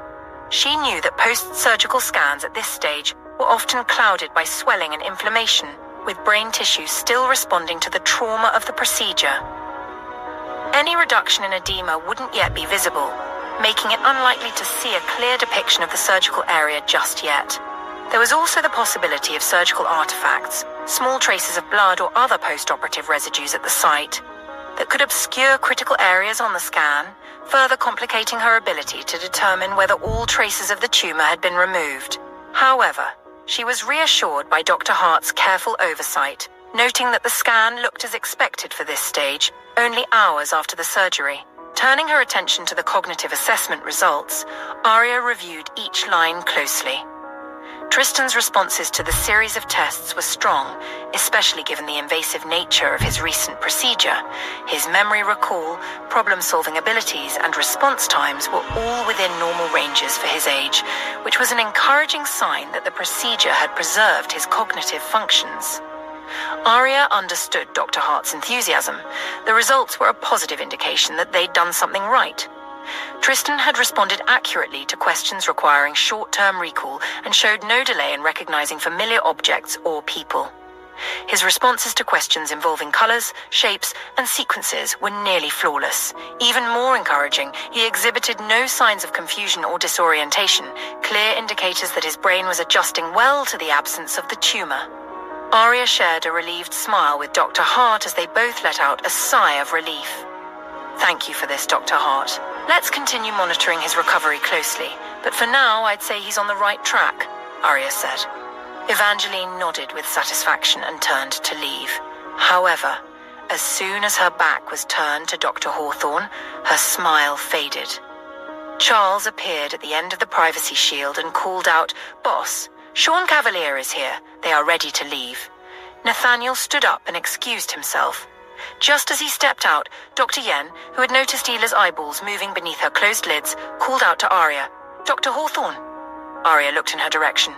"She is waking up," Dr. Yen replied, answering Arya's quizzical gaze and gesturing to Isla. Alex and Anna rose from their seats, while Ethan grunted, trying to sit up as Arya made her way to Isla's side, waiting. Evangeline returned to the privacy shield, where the twins were still chatting with Tristan, who had propped himself up on pillows. The twins' chairs were now positioned closer to the bed, and Justin Graham quickly stood up to greet her as she approached the entrance. "What did Dr. Hawthorne, say?"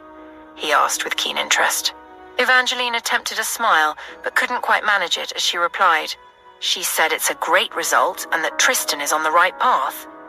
She spoke with resolve, determined to keep her personal feelings from interfering with her professional demeanor. Justin Graham raised a fist in the air, clearly thrilled, and covered his face as laughter and tears mixed in his expression. "What now?" he inquired, keeping his voice low to avoid alarming the kids. "She asked me to keep monitoring him. I think she wants him to recover a bit from the surgery before starting the next course of treatment," Evangeline explained, managing a faint smile as he expressed his gratitude.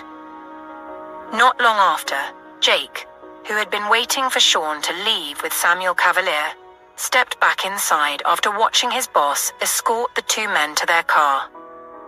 He overheard Sean asking when Dr. Hawthorne's doctors would be taking their holiday breaks, to which Nathaniel replied with a shrug. "I have no idea," Sean chuckled and added, "I'll be back," before getting into the black Jeep. As Jake approached the entrance of the privacy shield, he noticed Evangeline standing with Liam and Owen, along with Justin Graham and his son. "Uncle Jake!" the twins called out in unison as they spotted him. "Hey, kiddo," Jake replied, exchanging pleasantries with Justin and asking how his son was doing, all the while noticing that Evangeline was avoiding eye contact with him. When he could no longer bear it, he said, "Dr. Hart, may I speak with you privately?" Eva hesitated, wanting to refuse. She was struggling to keep her emotions in check, and letting him into her thoughts might cause them to spill over. "I'm quite busy right now, Mr. Darfield. Can it wait?" she replied, her tone flat. "I'm afraid not," Jake said firmly. Evangeline disliked his insistence, and when Justin Graham glanced between her and Jake, she dropped the medical chart she was holding and followed him outside, walking stiffly as she held onto her anger and pain. "And don't forget, we still have the surgery scheduled for Dr. Hart," Arya replied. Rowan nodded in understanding. Arya turned to Nurse Paul. "When the scan is done, make sure she's well hydrated. We may need to administer a steroid if any inflammation is confirmed." "Yes, Dr. Hawthorne," Paul responded. As Isla was being moved to the corner of the unit where the portable CT scanner was situated, Ethan attempted to follow, but Charles brought him a wheelchair and insisted he sit down. "I promise I'm fine, Charles," Ethan replied. His mind focused on Isla and his desire to make her feel safe. He felt responsible for her predicament and wished he could turn back time to the moment she had asked to go home, making her stay with him instead. He silently hoped, as he had heard Arya say, that her condition was temporary. The thought of her potentially becoming blind because of him was unbearable. He doubted she would ever forgive him. He wasn't asking how you were. He asked you to sit down, Ethan, Nathaniel chimed in with a stern, authoritative tone. Ethan let out a sigh and lowered himself into the wheelchair. Charles wheeled him close to the equipment area but stopped short of getting too close. They all watched as Isla was wheeled under the CT scanner. Aria quickly left to check on Justin and Tristan Graham. Upon entering the privacy shield, she saw her boys and exclaimed, "What are you two doing here?" The boys looked in her direction at the sound of her voice and called out, "Mama!" They left their chairs and wrapped their arms around her. She instinctively embraced them, each boy standing on either side with their arms around her. "Thank you for saving Tristan, Mommy," Owen said. "Thanks, Mum. You're the best," Liam added. Aria chuckled, instantly forgetting she'd asked what they were doing there and pressing kisses on their hair. "Oh, it's okay, my knights," she responded, just as Justin approached them. When their eyes met, he said, "You are the best indeed. Thank you once again for saving my boy." Aria nodded in acknowledgement, running her fingers through her son's hair. "I'm certain Pam would be relieved to hear Justin is better," Aria said, noticing Justin's expression harden. "Yeah," he replied dryly. Aria hoped that Pam hadn't ruined the one lucky thing she had ever won, her husband. She moved closer to Justin, who managed to smile and held out his arms for a hug. Her heart melted as she lowered herself to the bed to embrace him gently. Much later, when she asked, "Where's Dr. Hart?" The boys shrugged and Justin replied, "She stepped outside with Jake." Aria nodded, thinking that the two must be discussing surrogacy. She found herself hoping that Evangeline and Jake would bond well enough during this period to fall in love. That would be just perfect, she thought with pleasure. "Yes, Mr. Blackwood, it's temporary," Rowan confirmed. "She should be able to regain her sight as soon as the swelling causing the post-concussion blindness goes down. We'll put her on medication to help reduce the swelling. All she needs to do for us is eat, sleep, and relax," Aria added. Alex and Anna exchanged relieved smiles, and Alex pulled her into his arms. "That's fantastic news," Alex said, beaming. "Did you hear that, Isla?" Ethan said softly to her. Isla nodded, tears streaming down her face, and Ethan reached up to gently wipe them away. "How long do you think it will take?" Isla asked, her voice trembling. "A week, maybe 2 or 3, Aria replied gently. "But I don't want you to worry about the timeline. Just focus on relaxing and letting your brain heal, okay?" Isla nodded in understanding. "Don't worry about work. You can decide who should cover for you until you're ready to come back fully," Nathaniel offered. "Thank you, boss," Isla replied with a wavering smile, relieved she wasn't losing both her job and her sight. "Does she have someone who can help take care of her at home? Family, perhaps?" Dr. Yen started to ask. "She has me," Ethan interjected firmly, his voice leaving no room for doubt. Nathaniel lowered his face, hiding a knowing smile. Jake and Evangeline retraced their steps back to the concierge medical unit, but Jake's mind was plagued by the new development. Charles had done well to keep him from joining Evangeline and Sean earlier, but now there was a new problem. Evangeline might not realize it, but Sean had set his eyes on her. What he'd heard Sean say to Nathaniel earlier about coming back gnawed at Jake. Something told him that Sean Cavalier and his connection with Julia Davies was a problem that wouldn't go away as they'd all hoped. A sense of dread settled in his gut, warning him that a confrontation between him and Sean was inevitable. It could get complicated, especially now that peace seemed to have settled between the Cavaliers and the Hawthornes. He hated the thought of being the cause of conflict between the two families, but there was nothing he could do now. He couldn't turn back time to change things, and even if he had that power, he doubted he'd want to. Out of all the darkness, his son had been given to him, and with his son, he'd found Evangeline. He would have liked to prevent Giselle's death, though. Maybe she could have been a good mother to their son. Still, he was convinced that he and Evangeline were destined to be together, and if things had gone differently, his son would have been the only tie to Giselle. He wondered how Sean would react when he learned about his child with his late wife. Jake imagined Sean would be furious, but what was done was done. A voice in his mind whispered, "What if Sean tries to hurt your son?" Jake shook the thought away. Sean was many things, but he wasn't a fool. He might lose his temper and come after Jake, but Jake knew he wouldn't cross the line to harm his son, not with the entire Hawthorne family led by Dr. Hawthorne, ready to stand against him. But Jake worried about Evangeline. Sean might not harm his child, but he could try something to separate Jake from Evangeline.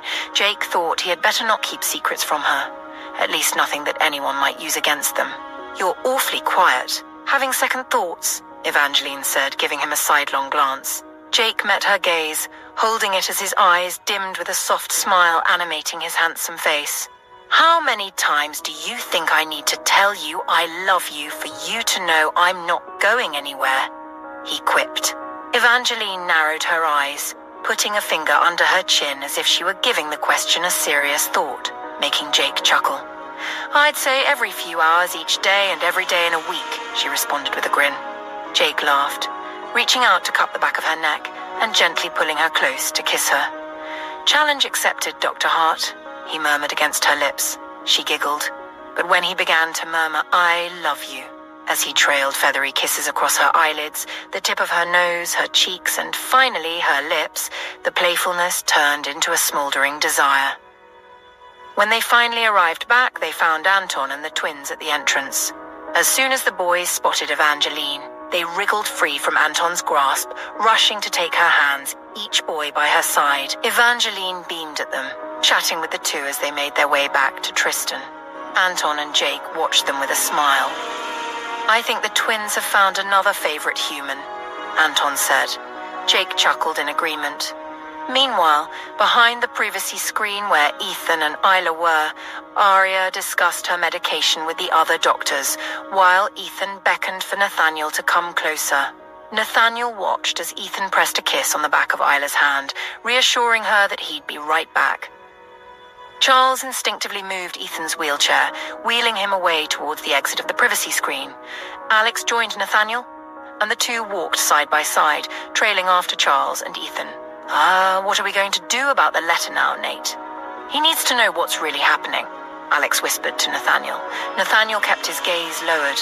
He could tell Alex was already piecing together that the accident wasn't entirely accidental. "I'm guessing you've deduced the accident was planned?" Nathaniel replied, causing Alex's steps to falter. His eyes widened, lips parting in shock, but then his brow furrowed and a worried gleam filled his eyes. "I'd hoped it was a real accident," he murmured. "Our satellite camera caught the car, and I think my security team should be able to track it down. If it's what we suspect, I don't think this is the right time to tell Ethan. I know we need to, but..." Nathaniel's voice trailed off as he glanced back at Isla. The poor thing sat with her hands clasped, her eyes darting anxiously, her forehead lined with worry, her posture revealing her anxiety. "But what?" Alex asked in an anxious whisper. "I like how things are progressing between Ethan and Isla.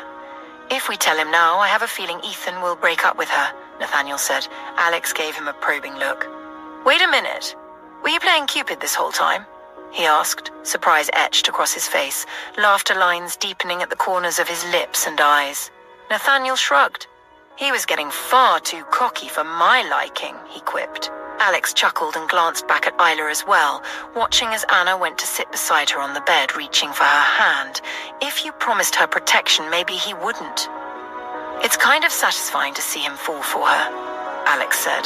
Nathaniel sighed. "That's wishful thinking, but we can try. Maybe give him until tomorrow before we tell him," he suggested. Alex nodded. "What are you two whispering about?" Ethan asked, as Charles turned him around to face Nathaniel and Alex as they reached him. Charles stepped aside to give them privacy. "Thanks, Charles," Ethan said. Charles nodded in acknowledgement. "We were discussing how on earth we're supposed to pull off our magic mic sabotage for the bachelorette party Arya's planning, if you two are out of commission." Alex lied smoothly. Ethan narrowed his eyes at him, clearly not buying it. Nathaniel was a bit impressed with Alex's cover-up, though.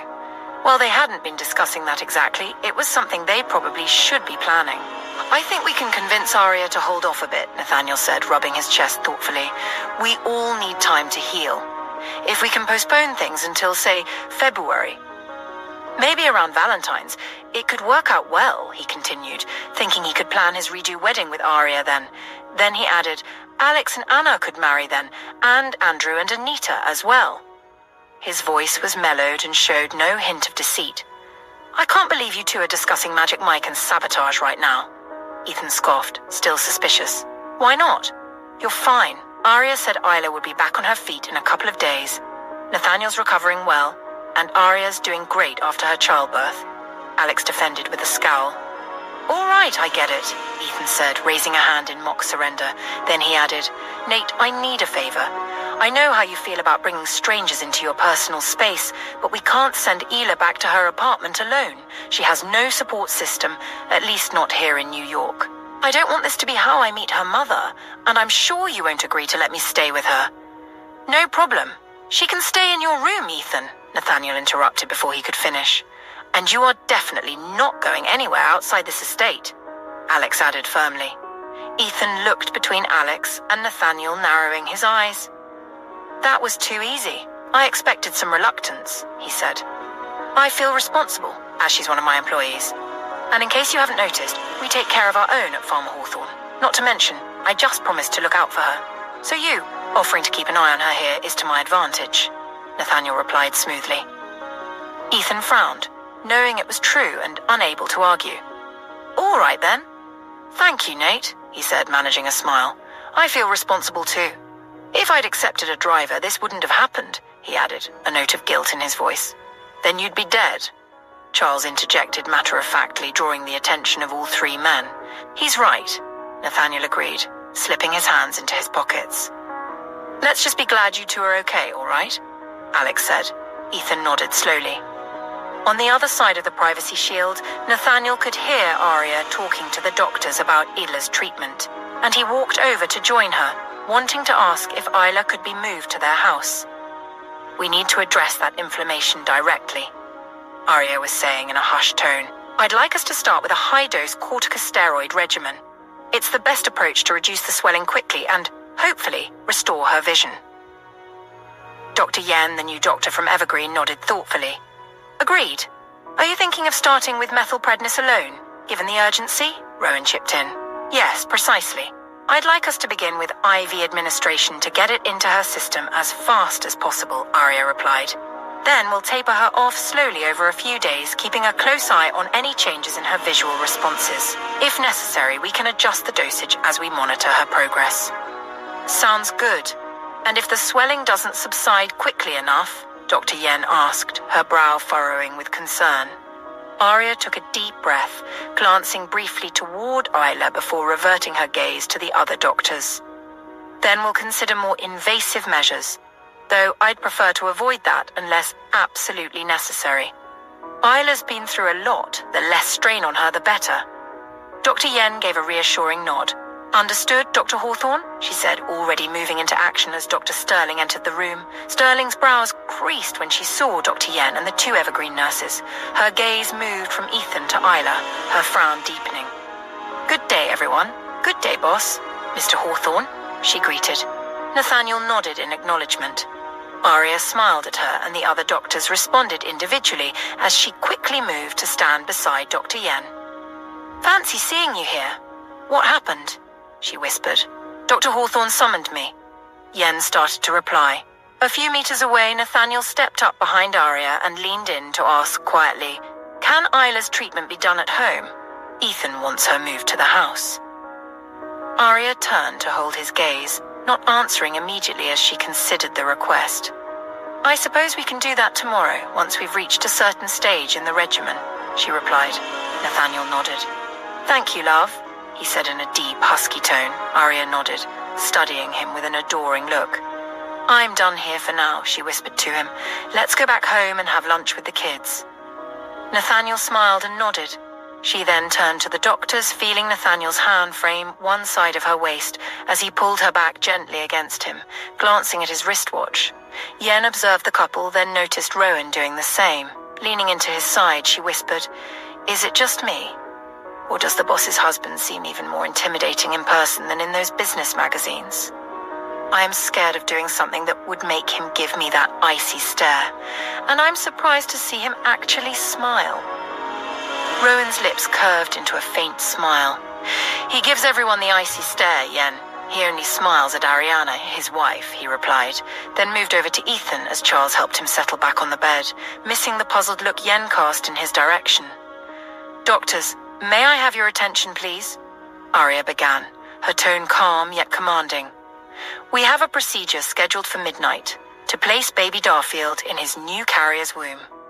I want everyone to take their necessary breaks and be back here an hour beforehand to prepare, she directed. Yes, Dr. Hawthorne, Dr. Sterling responded, and the other doctors echoed in agreement. Charles exchanged a look with Andrew, who nodded and smiled subtly, his gaze drifting toward the concierge's main exit, where his eyes met Jake's. Andrew gave a nod, and Jake's heart skipped a beat. When Arya moved to stand beside Ethan's bed, Rowan and Nurse Paul joined her, and the three of them reviewed his full-body scan results. His injuries were just as they had been initially assessed. Arya and Rowan discussed his medication, and Arya subtly instructed Rowan to administer something that would help Ethan's sleep. Nurse Paul immediately sprang into action while Rowan quickly jotted the instructions down on a pad and handed it to him. Arya gently stroked Ethan's hair with a smile as Nurse Paul delivered the injection through his IV line. It didn't take long for the medication to take effect. Anna stepped forward and stood beside Arya. You asked them to put him to sleep, didn't you? She probed in amusement. Arya chuckled, casting Anna a sidelong glance. He needs to rest. His ribs need time to heal. Anna nodded in understanding. I get it. He is far too restless, she replied. Come on, let's go eat, Arya urged, linking her arm through Anna's and guiding her away from the bed and towards the exit. Alex and Nathaniel followed behind them. As they stepped out from behind the privacy shield, Nathaniel's phone chimed with a message. He pulled it out to check, his brow furrowing when he saw it was from Sean. Opening the message, he read, Sorry to trouble you, Nate, but do you think Dr. Hart could come over to my place and be my grandfather's caregiver for the holidays? Nathaniel's frown deepened at the request. First of all, Dr. Hart was a pediatrician, but he figured Sean might not know that. He also doubted the young doctor would be able to act as a caregiver, considering she was about to undergo surrogate surgery and would be out of commission for at least a few days. But then, Nathaniel began to question the motive behind Sean's request and didn't like the conclusion his mind immediately reached. Could this idiot be thinking of using the innocent woman as some kind of replacement for Julia? The thought left a bitter taste in his mouth. His eyes darkened with irritation. Arya and Anna reached the main exit before Arya noticed Nathaniel wasn't with them. She looked back to see him standing in the middle of the expansive space, scowling at his phone with Andrew and Charles nearby and Alex almost at her and Anna's side. Baby? Arya called out, making him look up to meet her gaze across the unit. He blinked, and his cold expression softened into a neutral stare. He took a step forward, slipping his phone into his jacket's inner pocket. Arya quietly studied him, wondering what was wrong.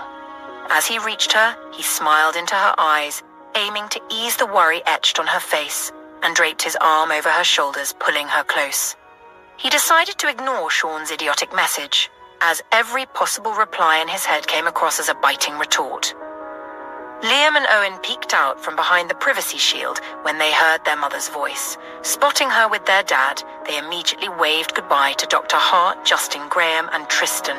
We'll come back, promise, Liam called over his shoulder as he and Owen hurried over to their parents. Arya pulled the two boys close to her, not wanting them to ask their dad to lift them up.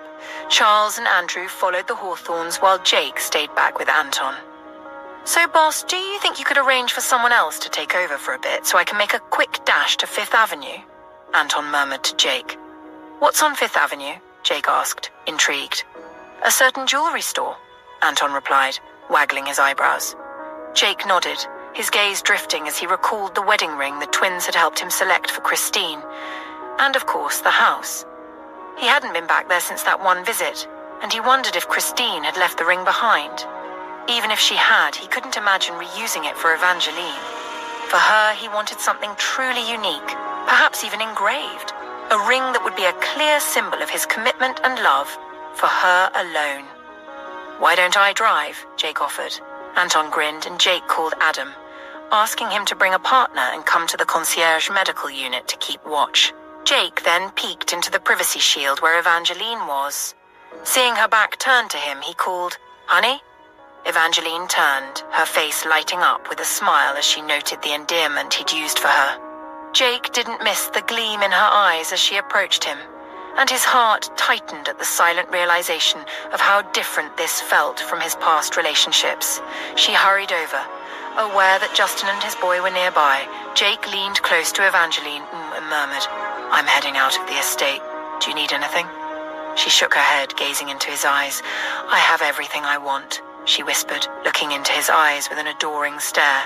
Jake swallowed softly.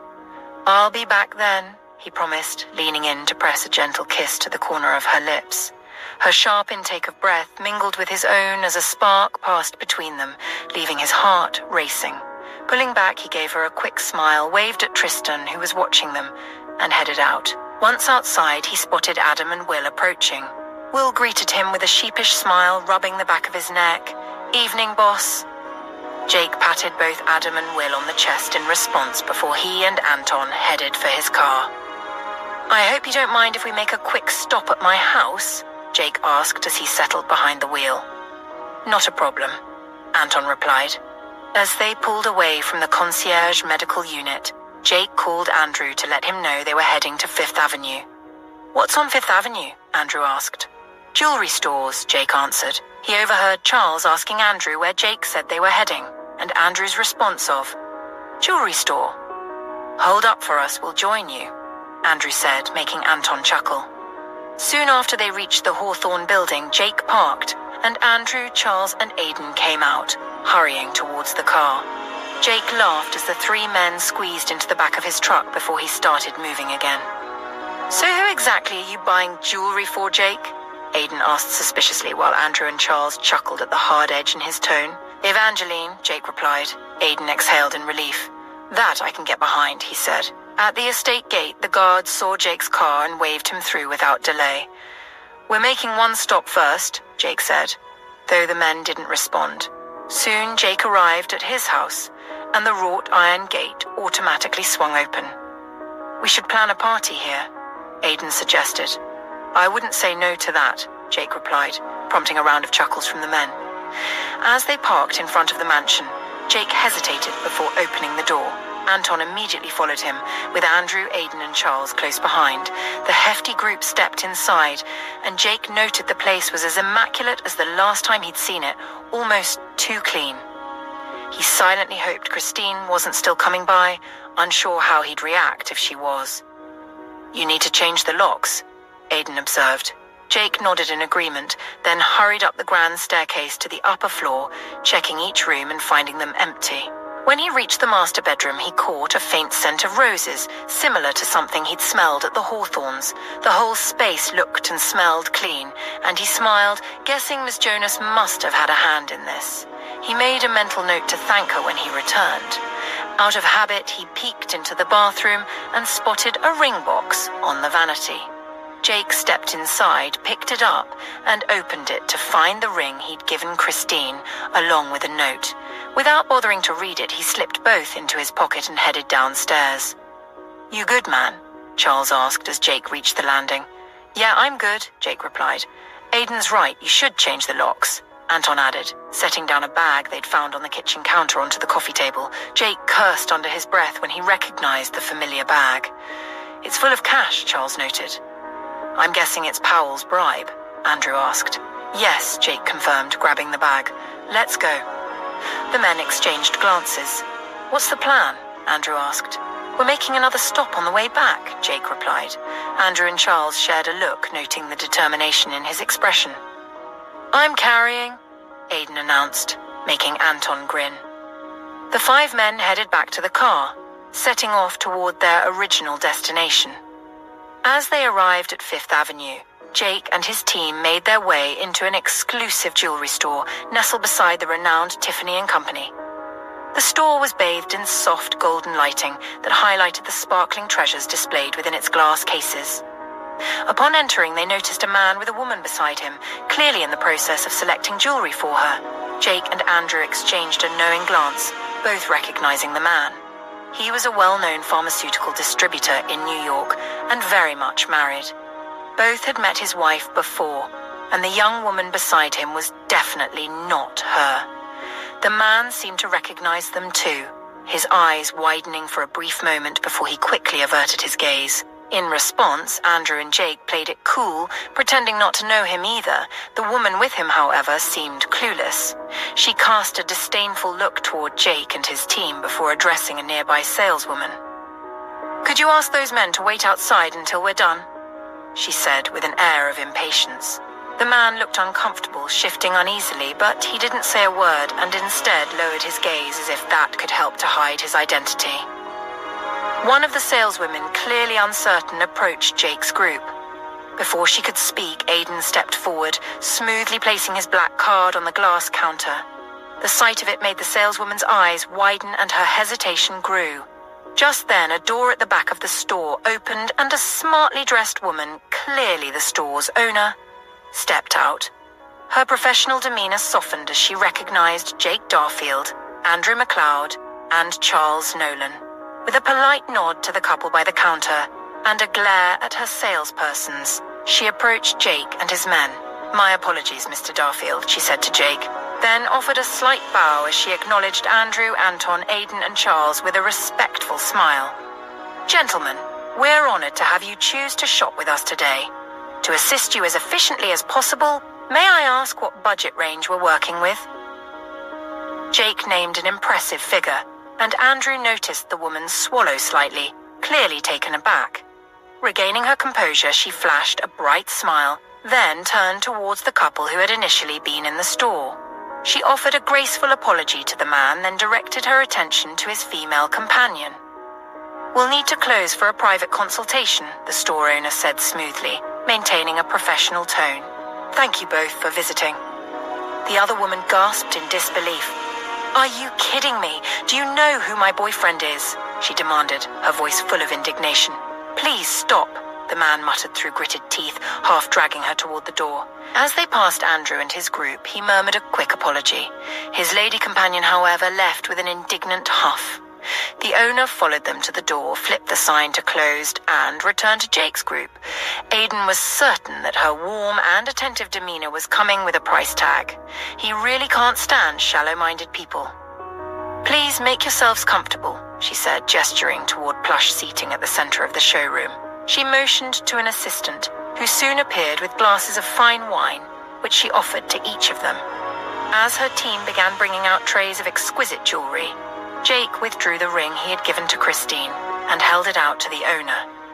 "Would it be possible to trade this for a man's wristwatch?" he asked. The woman's eyes lit up as she gracefully grabbed the ring from him. "But of course, sir," she replied, an overly bright smile animating her face. A few minutes later, the men came out of the jewelry store, their jackets discreetly concealing the jewelry boxes they'd bought. As they made their way back to the street, they spotted a group of 4 teenagers casually leaning against their Jeep. One of them was at the driver's side, attempting to jimmy the lock to steal the car. Without a word, the men immediately fell into formation. Aiden swiftly crossed to the other side of the road, while the rest of the team strolled toward the parked vehicle, pretending to chat casually about a couple of women they'd noticed at a club. The teenagers, oblivious, checked their phones, seemingly unaware of the approaching men. The 4 men slowed their pace to allow Aiden to cross and position himself near the driver's door, waiting for the perfect moment to act. Just as the teenager at the door kicked it in frustration, unable to open it quickly, Aiden seized him by the collar. The other 3 teens cursed and made to run, but Jake, Andrew, Charles, and Anton swiftly grabbed them. Aiden slammed the one at the driver's door against the vehicle, knocking him unconscious. "Come on, man, they're just kids," Anton protested. "No, they're thieves," Aiden retorted, hauling the limp teenager to the sidewalk with ease, his body almost weightless. The other boys watched, fear etched on their faces. "Did you kill him?" one of them asked, reaching for a knife. But before he could draw it, Jake slapped the weapon from his hand, sending it skittering across the pavement, then delivered a hard slap to his face, leaving the boy stunned. The men forced the teens to sit down on the sidewalk while Charles took pictures of them. Leaning over, he said, "Find a job, because this is the last illegal stunt you'll ever pull. I'm giving these to my friend, a cop, and he'll make sure your faces are plastered everywhere as car thieves. You'll either spend your lives running from this, or you can turn it around now and find a future that doesn't involve looking over your shoulder." Charles threatened. "Whatever, man," one of the boys muttered, his eyes darting from one imposing figure to another, clearly realizing they were outmatched. "If you're serious about getting off the streets, give me a call," Charles said, scribbling a number on a piece of paper. He tucked it into one of the boys' shirts before they all retreated to the Jeep and drove off. Jake found his way to the Powell neighborhood and parked his car on the opposite side of the road. He was about to step out with the bag full of money when Anton pulled him back. Jake was ready to curse him out, but then he saw that the rest of the men were looking out of the windows, staring at something in the house. Jake leaned in toward the side window, trying to see what they were looking at. At first, he noticed nothing out of the ordinary until his eyes landed on 4 men standing on the balcony of the first floor of the large mansion. "Shit," Aiden cursed under his breath. "We should leave, now," Andrew said in a calm, measured tone. Jake started the car and slowly reversed.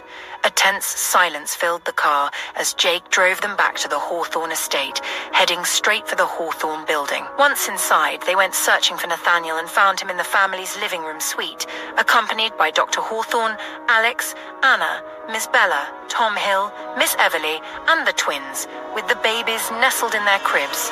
Nathaniel stood up when his eyes met Andrew's. He walked past them, heading toward the pool area, then stopped and turned to face them. "Tell me," he invited, slipping his hands into the pockets of his trousers. Tom came to join them. With his gaze lowered, Nathaniel smiled to himself as his men relayed the message. He wasn't particularly surprised by what he was hearing. Powell had been persistent in trying to get to him, and with his health deteriorating, the old man was surely growing desperate. Nathaniel clenched his jaw, certain that Powell's desperation would be his downfall. When Andrew finished speaking, Nathaniel raised his eyes, scanning each of his men with a steady, practiced calm, his gaze moving from one to the next with a sharp scrutiny. "I suppose that old fox doesn't intend to leave peacefully," Tom remarked, irritation lacing his tone. "With Christine's warning, we can assume that whatever they're planning involves us. Let's consider what Powell might want and how he'd go about getting it," Nathaniel said softly. He turned to Tom and added, "So we know he's dying and wants control of Evergreen Memorial Hospital. Remember, he tried to blackmail my wife into operating on him. If he was desperate enough to do that, he must want to keep her under his control. But why would Powell want a surgeon under his thumb?" Tom frowned in thought. "Probably because he's after illegal transplants. With Gray's bogus claim to the medical board about Dr. Hawthorne allegedly performing such operations, and with Powell's failing health, he may likely need new organs," Tom speculated. "He probably still wants that," Charles chimed in. "Which means their plan would involve Evergreen Memorial Hospital," Aiden said. "Exactly. He'll do that to get to my wife and push her into performing an illegal transplant to save him, but he'll also need someone to act on his behalf in his weakened state. An enforcer. This is where we need to be cautious with Christine. She tries to do the right thing, but she rarely says no to her grandfather's schemes until they prove unworkable," Nathaniel pointed out. Jake and Andrew both nodded in agreement. "Don't tip her off, just thank her for the heads up and leave it at that," Tom advised. "Don't worry, boss. We'll get a plan underway," Andrew assured Nathaniel. "Good," Nathaniel replied. "Thank you, all of you, for what you do," he said, reaching out to pat Andrew on the shoulder and Jake on the chest. He walked a few paces away before turning back to them. "Let's also dig into the car that caused Ethan and Isla's accident. We can't afford any openings for threats," he instructed. "Yes, boss," the men responded in unison. "And out of curiosity, what were the 5 of you doing on 5th Avenue?" Nathaniel asked, a hint of amusement on his face. "I think I left the car engine running," Jake admitted. "Yeah, we'd better take care of that," Andrew added. Nathaniel's eyes widened as he struggled to suppress a laugh. "I'm going to help," Anton said, his voice hoarse as he cleared his throat. "Yeah," Aiden agreed, and the 5 men quickly headed off. Tom and Nathaniel exchanged a look and chuckled as the elevator doors closed behind them. Inside the elevator, Jake suddenly remembered he hadn't told Tom about the bag of money and muttered a curse. Pulling out his phone, he quickly texted Tom, then Evangeline, to ask where she was. She immediately responded that she was with Eli. Jake read the message and put his phone away. "We're not letting him slip away this time," Charles said in a low, solemn tone. "No banishment, no mercy. I'm going to end him, and none of you will stop me." His tone wasn't harsh or overtly threatening, just his usual steady voice, but it carried a chilling weight. The other men didn't respond verbally. Aidan simply clenched his hand into a fist and held it out to Charles, who returned the gesture, their fists bumping in silent agreement. Each of them replayed the memory of one of the men they'd spotted on the balcony at Powell's house. Andrew didn't need Christine or anyone else to confirm that Powell was preparing for war, and that he'd set his sights on the Hawthornes. The caliber of men Powell had hired said everything about his intentions. But in his arrogance, Powell was reigniting a vendetta that ran deep, a force he couldn't comprehend. He would soon learn that his real war wasn't with the Hawthornes themselves, but with their loyal guards, a battle that would unleash a fury even Powell couldn't control. Andrew rolled his shoulders, muscles rippling beneath his winter gear. When the elevator reached his floor, he pressed the button and stepped out, wordlessly moving forward without looking back. Jake took a slow, steadying breath, forcing himself to stay grounded in the present rather than dwelling on the past. When the elevator stopped at his floor, he too stepped out.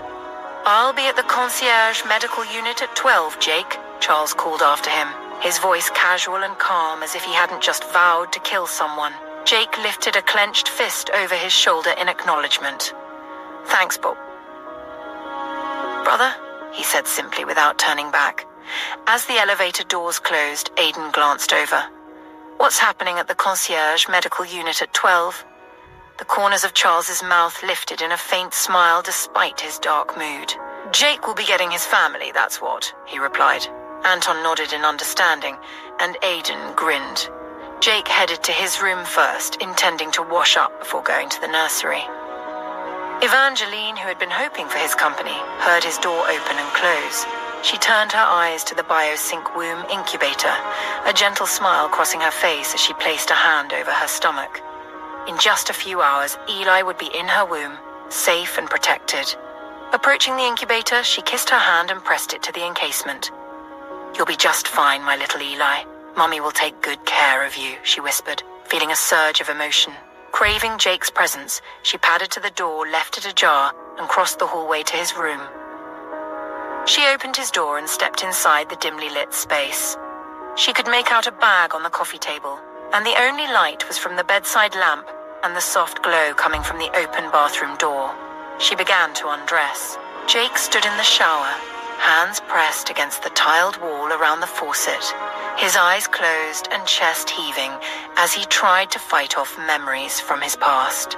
His whole body was tense, like a coiled predator, wrestling silently with his inner demons. He jolted when he felt a warm, soft body press against his back. He took a quick, shallow breath, immediately recognizing Evangeline. He remembered his reaction when Christine had grabbed him after he discovered her lies, how he normally recoiled from unexpected touches. But with Evangeline, a fierce desire surged through him instead, his breathing growing deeper as he turned to face her. "Jake?" she murmured, her gaze searching his. He blinked, realizing she might have asked him something, but he hadn't registered her words. The only thing he could hear was the sound of his own breathing.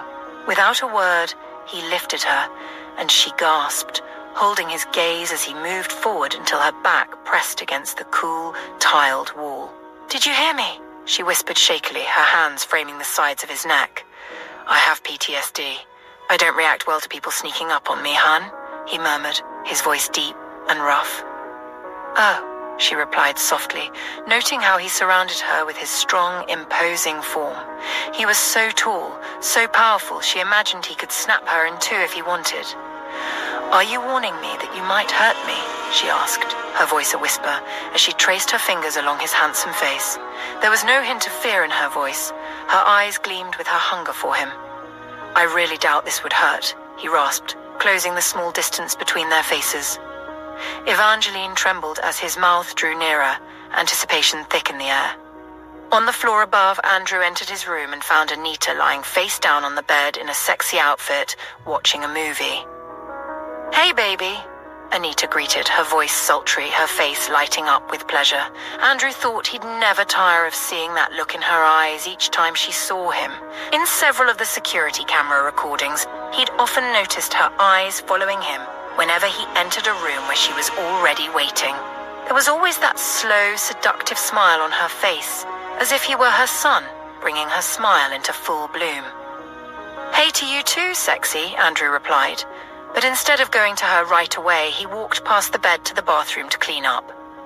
When he emerged, he wore only a towel tied around his waist, his emotions still stirred from the evening's events, filling him with a surge of energy. Letting his gaze travel over her enticing curves, he dropped the towel and moved to the edge of the bed where her legs lay. Wrapping his fingers around her ankle, he gently pulled her toward him. Anita let out a shaky breath.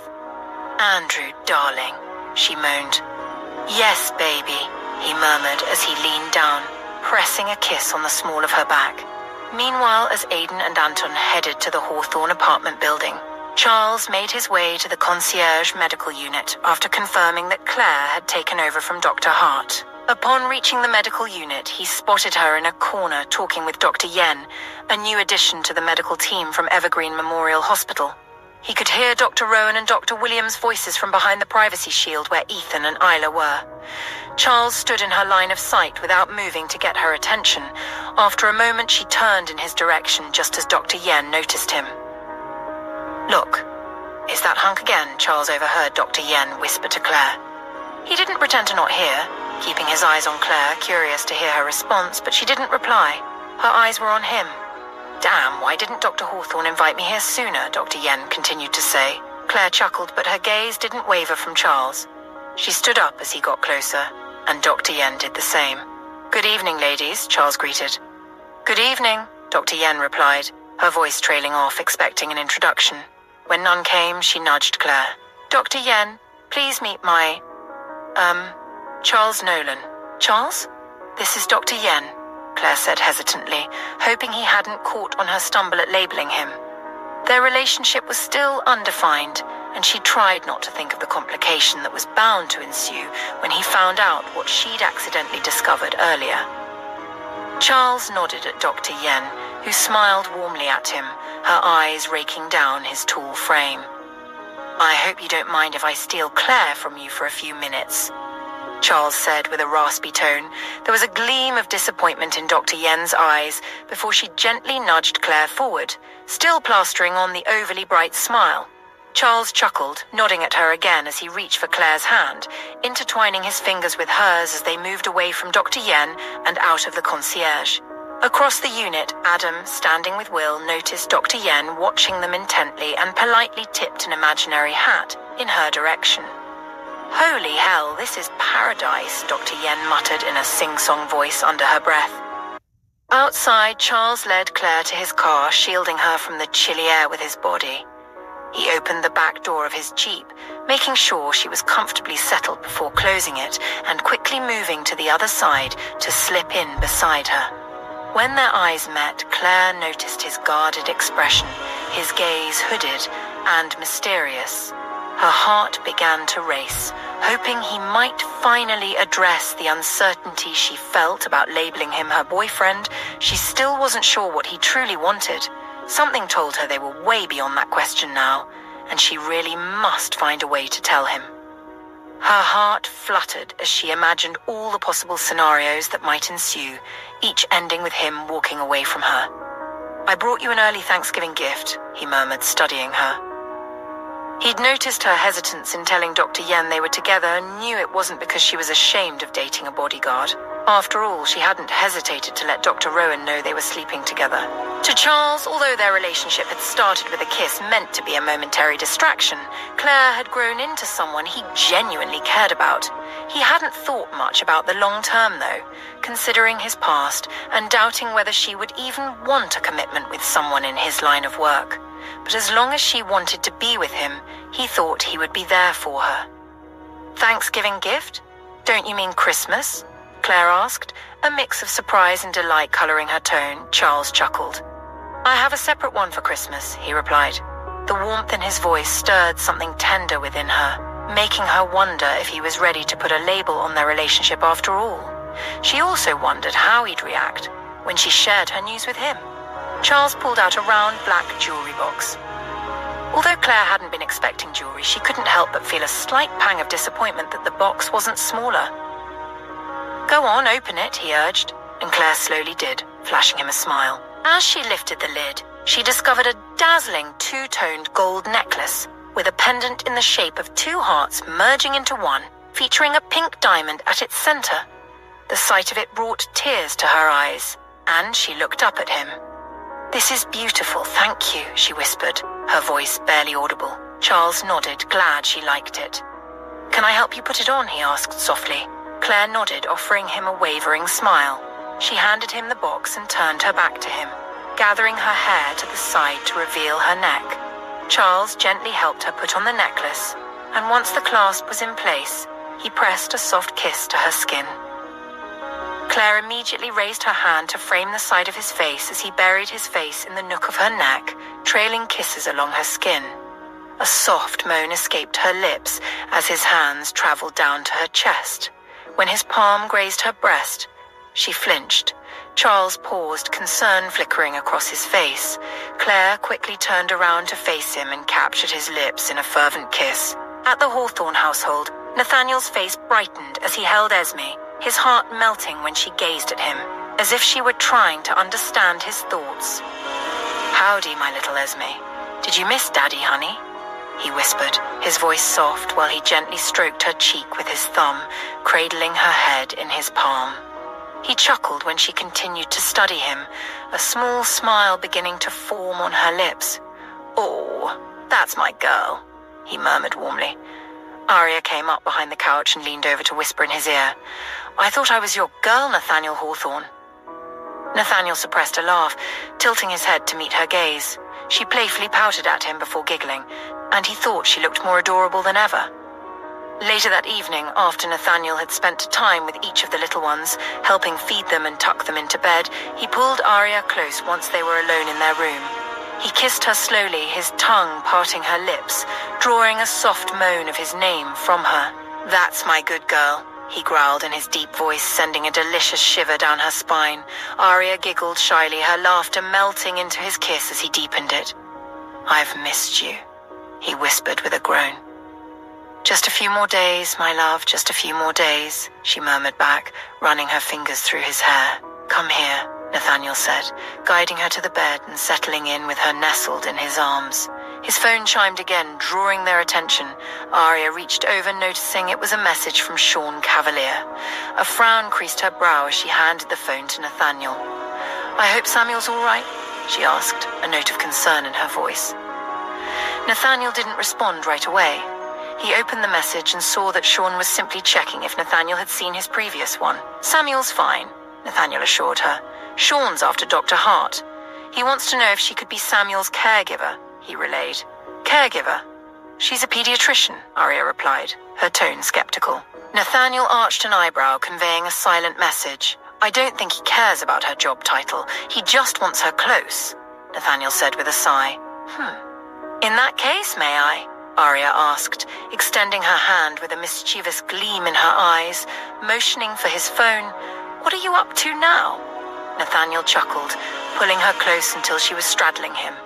"Watch and learn," she replied, taking the phone from him. Nathaniel watched her, gently stroking her thighs as she began her plan. Arya first placed a call to Dr. Hart, waiting until she answered. "Is it time?" came Dr. Hart's breathless response from the other end. "No, we still have a few hours. Go time is at 11 p.m., Arya replied. "Oh, thank you. Just checking," Dr. Hart replied with a relieved sigh. "I actually called for something else," Arya said smoothly. "I assume you know a certain Sean Cavalier?" She paused, then shared Sean's request. "Now I'm about to call him back and let him know you're unavailable." How shocking should I make the reason?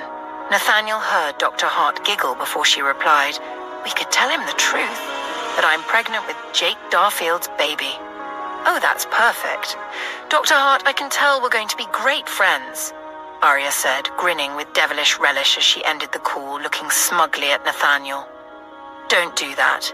It's going to stir up trouble," Nathaniel warned, though he couldn't suppress a smile. "My love, he's going to find out sooner or later. I think it's time he and Jake worked out their issues." Arya countered confidently and dialed Sean's number.